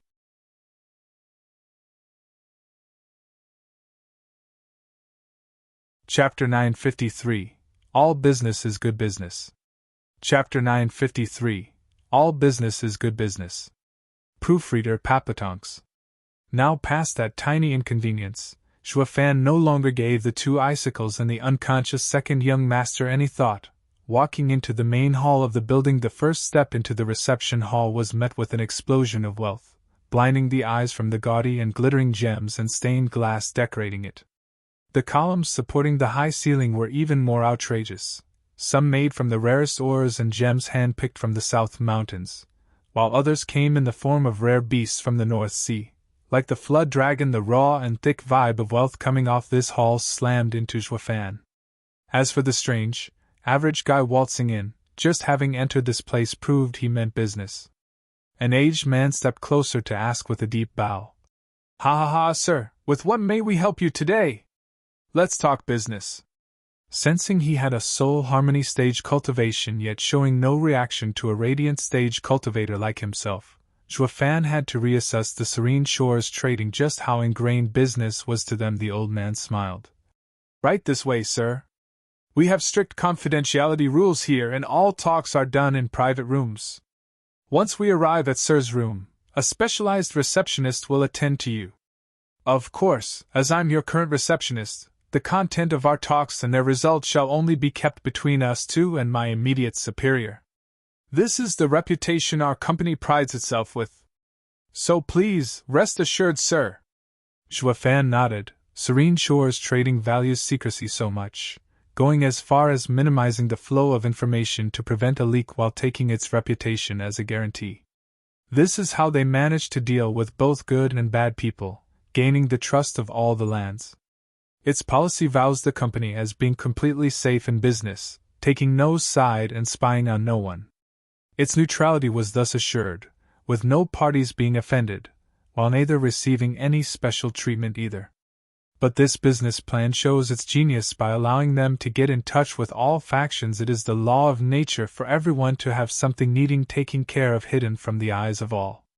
Serene Shores Trading's neutrality allowed it to swim freely among these dealings, with no repercussions. Once into a fine and classy room, Zhuofan got into a sculpted lavish chair, one leg over the other. The old man was calmly closing the door, then made a sign to seal sounds in this room by erecting a barrier. Now the old man turned to Zhuofan and smiled. "Sir, we can now begin. They're right about Serene Shores Trading, serving any customer with utmost attention to detail. You're too kind, sir. This is our job, ha ha ha. While your people's skills are pristine, I can't help but wonder if your power is just as great, able to ease my worries." A rare praise came from Zhuofan, one followed by a taunting eyebrow and switch of topics. The old man smiled. "Sir, it's plain to see to all the 5 lands just how strong we are. Regardless of the request and its outcome, we are confident enough we can do it. If by some absurdity we can't, then no one else in the world can, ha ha ha." The old man sounded humble, but anyone could sense the pride and confidence in his tone, in the Serene Shores Trading's power. "Ha ha ha, I can only hope." Zhuofan didn't pursue it, and went to business. "I would like to use the company's 5-land teleportation array, your commercial line. Will this be acceptable?" "What?" The old man winced, his strolling air changed to one of shock. "You want to use our commercial line? I can't?" No, that's not the issue here. "But..." The old man was put on the spot. "It's not just our company that controls it, but also the city lord. We can't use it as we wish.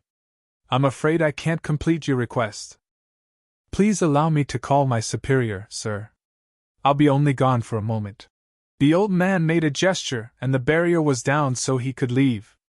Zhuofan knew using the commercial line wasn't going to be easy, yet was content in waiting, having long ago made a plan for it. It hardly took much time for the door to open again, and the same old man arrived, along with another in his 20s of the same cultivation. Juefan reckoned his true age to be close to 100. The old man resealed the room and made the introductions to Juefan.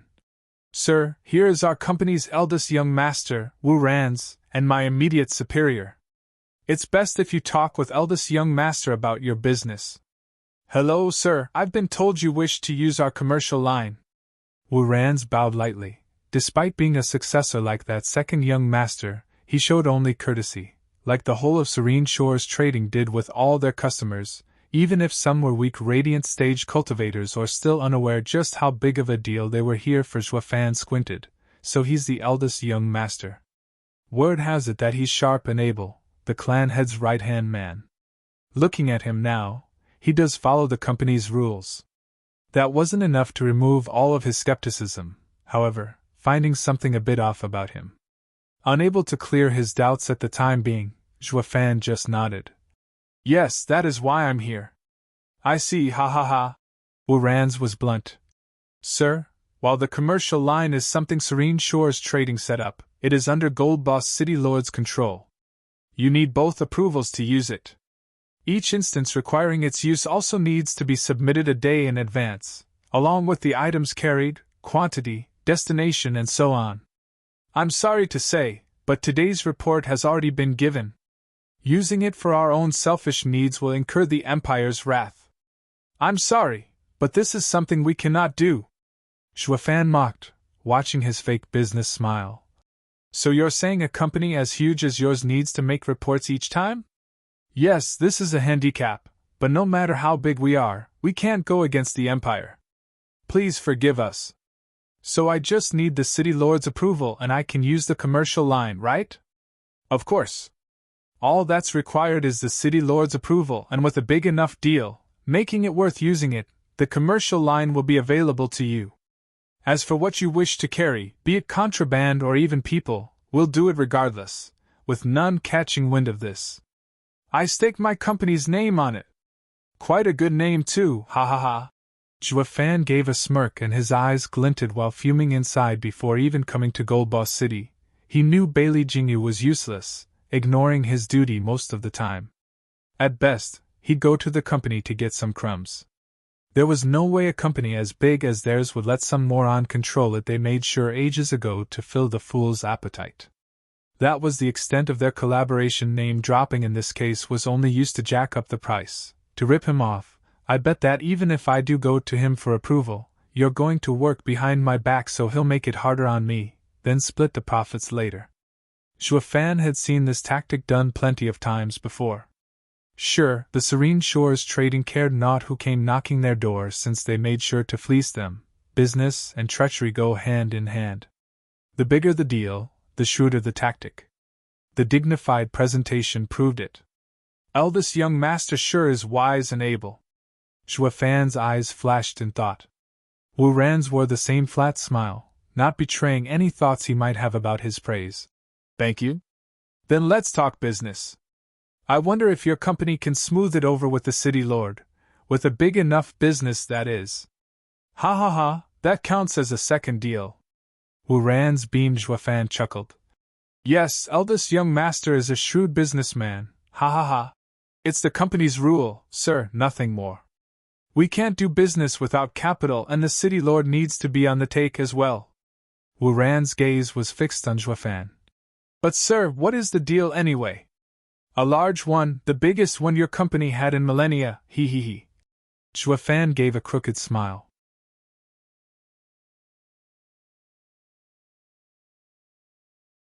Chapter 954, a bit low. Chapter 954, a bit low. Proofreader Papatonks. Wu Ranz lit up. Huge deal? Could you tell us too about it, sir? Ha ha ha, you're awfully slow for someone praised to be sharp, eldest young master. How else are we supposed to trade if I don't tell you about it? Eldest young master, aren't you being redundant? Juefan toyed. Wu Ranz nodded with a smile. Indeed, sir is right and I've been rude. Before we get to it, I have something for you. Zhuofan took out a bright crystal and a vial from his ring. Wu Ran started at the sight of them and asked, "Sacred stones and 11th grade pill? Sir, is this the deal you spoke of?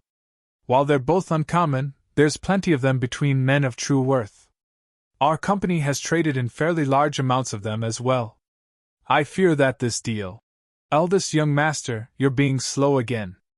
I just said that I have something to show you before the real deal." Zhuofan smirked. Wu Ran's cheeks reddened, not liking being prodded again and again for over minor things. His flat business smile slipped for a second as well. "Then, sir." "Identity." Zhuofan chuckled and shook his head. "The company does not check its customers out of consideration, but I'm willing to go the extra mile for a more solid cooperation. I am an 11th grade alchemist. This is one of my pills, and these sacred stones are something I got from selling some of them. I am among those men in power and have the right to deal big." "Ugh." Wu Ran's and the old man chuckled, then bowed. "Sir, revealing your identity isn't necessary. You're a valued customer the moment you stepped into our company. We sincerely—" "Oh, don't say that." Zhuofan chuckled. "All that enter are noble guests because your guards filter them at the door. Any that passes them are bound to be important, so there's no need for screening.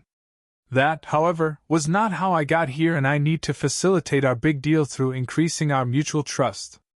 "Wait, you didn't go through?" Wu Ran's was stunned and baffled. "Then how did you get here?" "There's 2 soul harmony experts outside." Zhuofan read his doubts on his face. "I fought my way in, knocking them out." Wu Ran's flinched. "That's soul harmony stage, and 2 cultivators at that." "How?" "Also, your second young master passed by, so I knocked him out too. He should be having a nap at the door." Zhuofan threw the last part in. "Yes, I beat your baby brother. What are you gonna do about it?" Zhuofan waited for the stiff-faced Wu Ran's to react. The guy let out a long breath and bowed. "Forgive me, sir, the guards must have been rude to you and deserved it. I'll be sure to look into it and deal with them. As for my brother, I ask that sir overlook his recklessness. May sir speak of the huge deal you mentioned? Your flaw is your humanity." Seeing the unfazed gaze of Wu Ran's, Zhuofan chuckled. "While respect was imposed to make dealings better, it has been so enforced that morals have been thrown away. I told them I beat the guards, and the eldest young master didn't care. As all men of ambition would rather lose to the enemy, and not because of having wretched clansmen. There was no harm in having some clan flunkies take the brunt as long as a huge deal was coming their way, though this would take a different aspect when his brother got involved. That he was too impersonal, Zhuofan was cold as well, not impersonal, since ruthlessness was also a part of one's humanity. He might not like his little brother, but at the very least, it should have concerned him. As for those who cherished their brother, they'd be flipping out about now. There were many ways to keep a straight face, but none were perfect. In the other extreme, hearing your brother suffered, you might be overjoyed since you two were vying for the clan's power. Such was humanity, good and bad, envious and passionate. Zhuofan saw none of this in Wu Ran's. He only cared about his interest and nothing else. The worst part, he was only chasing profits and wealth out of instinct, going through life with a frozen heart. So this is Serene Shores Trading's wise and able? Ha ha, I'd rather not have such company. It's too hard to control. Zhuofan's eyes flashed, and he spoke. Eldest young master is so open about it. I was standing here afraid of facing you. I didn't even realize he was second young master before acting. I understand my brother the best. He must have started it and incited, sir. Hope you'll forgive us. Wu Ran's continued. Can we now talk about the huge deal? Zhuofan nodded and revealed a gourd. Look at this. He opened it, and Wu Ran's gasped. North Sea Gel? The North Sea Gel? The old man cried out. It's Northern Land's specialty, yet also a local rarity. Not even their faction's leaders have much of it. I heard only the sea demons of the North Sea are guarding it. It's so dangerous there that even a sword king can die. Sir, is this what you want to trade? We'll take everything you have, money isn't a problem. The old man blurted out like a broken record, leaving the plodding Zhuofan to be taken aback. This thing's that valuable? So that's why the wench wanted 10 million sacred stones. Is this thing valuable? I heard that it can heal any wound in an instant, even one made by the 5 lands' divine weapons. When Invincible Sword ran amok in the northern lands, the other 3 lands joined to drive him back, but many have died. It's all due to this item that the strongest survived Sundering Sword's wounds. You have such a thing and don't know this? The old man gasped. Shuafan grumbled a bit and said, I recently obtained it, and I'm not familiar yet. Then, tell me a number. 30 million sacred stones. The old man spoke first on the spot. Shuafan was shocked inside. Does that mean the 20 million and the fact it was used on young Sanzi still isn't worth its value? Seeing him silent, Wurans thought it was from hesitation and spoke. 50 million! 50? Shuafan jumped in shock. From the sheer fact Wurans, a man obsessed with profits, to call out such a number without a twitch, showed it had to be way more valuable. Holy hell! What the hell is this to be so expensive? It's like sacred stones are just dull rocks to him compared to this. His silence was taken as dissatisfaction again, and Wurans sighed. I know 50 million is very low, that even a tiny bit of North Sea gel is invaluable, with all the lands fighting for it, but the most money we can access is 50 million. I actually struck gold with this. They saved my son and I just gave them double the asking price, to return the favor. But this was by no means calling it quits, not with its value. I simply robbed them of it. Sigh, I never owe anyone anything and now I owe tons. I have to pay it all back. Shuafan's face twitched and took the gourd back. Who said this is the item of trade? I was only asking. Shuafan stashed it away. The two were dumbstruck, red eyes fixed on that ring, their hearts burning with greed and anger. Dude, are you toying with us? Talking about some huge deal, then you take that out. Here we are sincere about buying it, so why not make the trade? Are you mocking our addiction by saying that? Or are you saying you got something better than North Sea gel? Not happening. To Shuafan, that was just it. He had something so huge and outrageous that it could buy the whole company.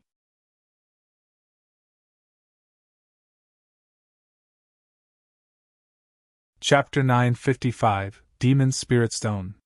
Chapter 955, Demon Spirit Stone.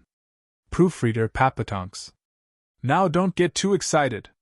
This right here is what I'm trading. Seeing the hunger in their eyes, as if he stole the juiciest morsel right from their mouth, Shuafan gave a dry cough and revealed the main star of this deal. Some pitch-black rock. Wurans weighed the odd rock in his hand, speaking in doubt. And what is this supposed to be? Never seen it before. It doesn't seem to have much use either. Our company never has things we can't use. Sir, I recommend you put the North Sea gel back on the table. I know our capital is limited and lacking, but it will soon be amended. We'll sign an IOU as well if we have to. Our credibility has been carefully groomed for thousands of years.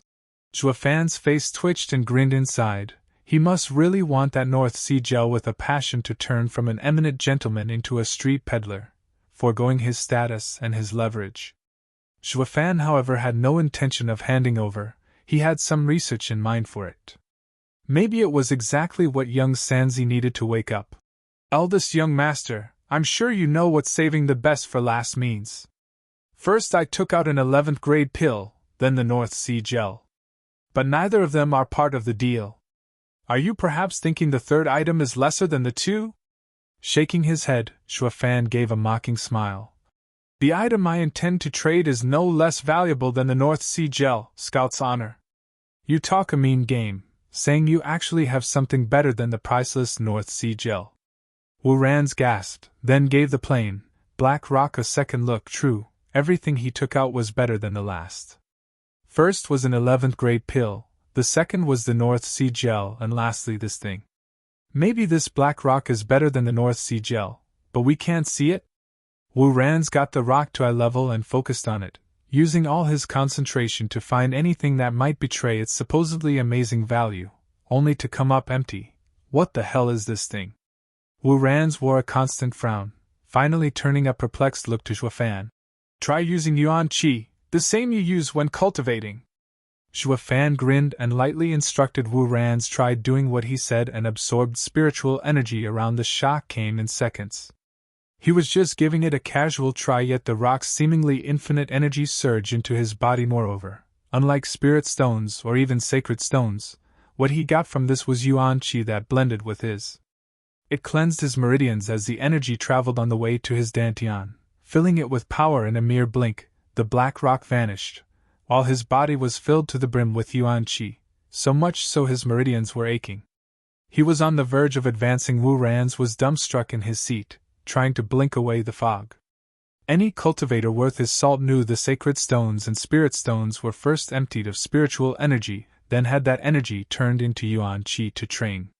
It was a time-consuming process, taking hours, days, and even years. This was where this black rock came in, cutting the time to zero by feeding the boy pure yuan qi.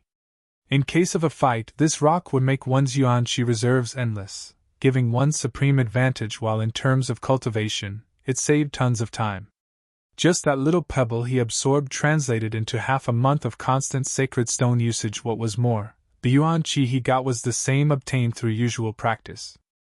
Through the process of taking the spiritual energy from a sacred stone or a spirit stone, most of it would be cast away, keeping only what the user needed before turning it into his own yuan qi. Unlike the common convention, this black rock had fully usable yuan qi. It would make advancing so much easier since it added an extra oomph which made a whole difference when pushing through to the next level. Wu Ran's mind was overwhelmed from shock and fear. This small thing was a game changer. It could speed up cultivation tremendously. The old man was looking puzzled, having not felt it to believe it. "Eldest young master, what's wrong? Is it any good?" "Not just good, but perfect." Wu Ran's eyes shone with an even hotter gaze on Zhua Fan. "Sir, what is this and how many do you have?" Giving a devil smile, Zhua Fan drawled. "It is the demon spirit stone, from Serenity Vein. In the entire world, you won't find a second person to have it. As for the amount, ha ha ha, as much as you want." "Well, is it worth it? Is it a huge deal?" "Sir, is without a doubt amazing." "This deal is beyond huge." Wu Ran's brow shook, his eyes blazing with excitement. "The North Sea Gel is only great at healing, but the Demon Spirit Stone can revolutionize cultivation as we know it. It can greatly increase one's cultivation, but its greatest asset is to guarantee one's life. I understand what Sir meant by being better than the North Sea Gel. Although, my only wish is for Sir to keep it that way." Catching his drift, Zhua Fan gave him a long look. "Why, planning on having a monopoly on it?" "Exactly. As Sir is the sole owner of this stone, with our company's deep connection throughout the lands, you'll earn the most with us acting as middlemen. Sir has only to gain from a cooperation with us. Then about my deal. Consider it done." "And the city lord?" "A foregone conclusion." Wu Ran's waved off all of Zhua Fan's doubts, his face solemn. "All we need from Sir is constant cooperation with us. You, Sir, are our most noble customer. Everything can be resolved, our company willing to solve all of Sir's issues." Zhua Fan nodded with a chuckle. "Great, then I shall take my leave and wait for eldest young master's good news." Zhua Fan got up to leave. "Wait!" Wu Ran's cried out, still smiling. "Just how many does Sir have? Could Sir offer some? I still need to convince my father and the city lord. Afraid I'm bluffing?" "Ha ha ha, no, not at all. Just 100,000, but I must have first pick of all the goods you got from all the lands in exchange for it." Zhua Fan seemed to struggle as he talked. Wu Ran's nodded. "Sure, that settles it. Here's the highest commercial card, Sir. Wherever you may go, our company's assets will be at Sir's disposal. Only 5 such cards have been handed out, with Sir's being the 6th. 5? The leaders of every land has the right to own one since war is costly, and we'd be helping them in times of need." Wu Ran's beamed. Zhua Fan gave him a look, so they're into war finance as well. Not that he cared, since it was all the same to him, so he held out his ring. "Eldest young master, here are 100,000 demon spirit stones. I'll await the good news." "Rest assured, Sir." Bam! The 2 rings clinked and the transfer finished. Wu Ran's got his rocks and Juefan got some shiny golden card. Taking his leave with Gu Santong on his back, Wu Ran's and the old man walked him out well beyond the reception. The other guests there was stunned, then gave Juefan astonishing looks. Who's he, to have even the eldest young master show him out? Out of even the reception? Eldest young master only ever walked even the most important customers to the reception, but today. Eldest young master, second young master was beaten up outside the company. Someone was running towards Wu Ran's and whispered, while second young master was being carried over by some guards not sparing him a glance. Wu Ran spoke. No matter, he asked for it. Keep an eye on him from now on, make sure he doesn't disturb the customers. He then walked back to Juefan, all smiles. Sir, I asked for a room to be ready for you. If it's not up to Sir's standards, please mention it to the tavern and the whole of Gold Boss City will be at your disposal. I need to talk about our deal with my father, and won't be able to accompany you for the following days. I ask Sir to be patient. Juefan nodded, finding it a waste of time to talk to a man with no soul. Who are you? You dared to ambush me? Fight me like a man! A roar resounded in the hall. Juefan paused and turned to second young master. Wu Ran's was the fastest to shout at him. Brother, stop making a scene! You're disturbing the customers. Father will deal with you. Did you forget already what happened 3 years ago? It's because I can't that I loathe these grand customers more. Second young master pointed at Juefan and screamed. Duel me if you have the guts. Wu Randong won't fall so fast the second time. Wurandong?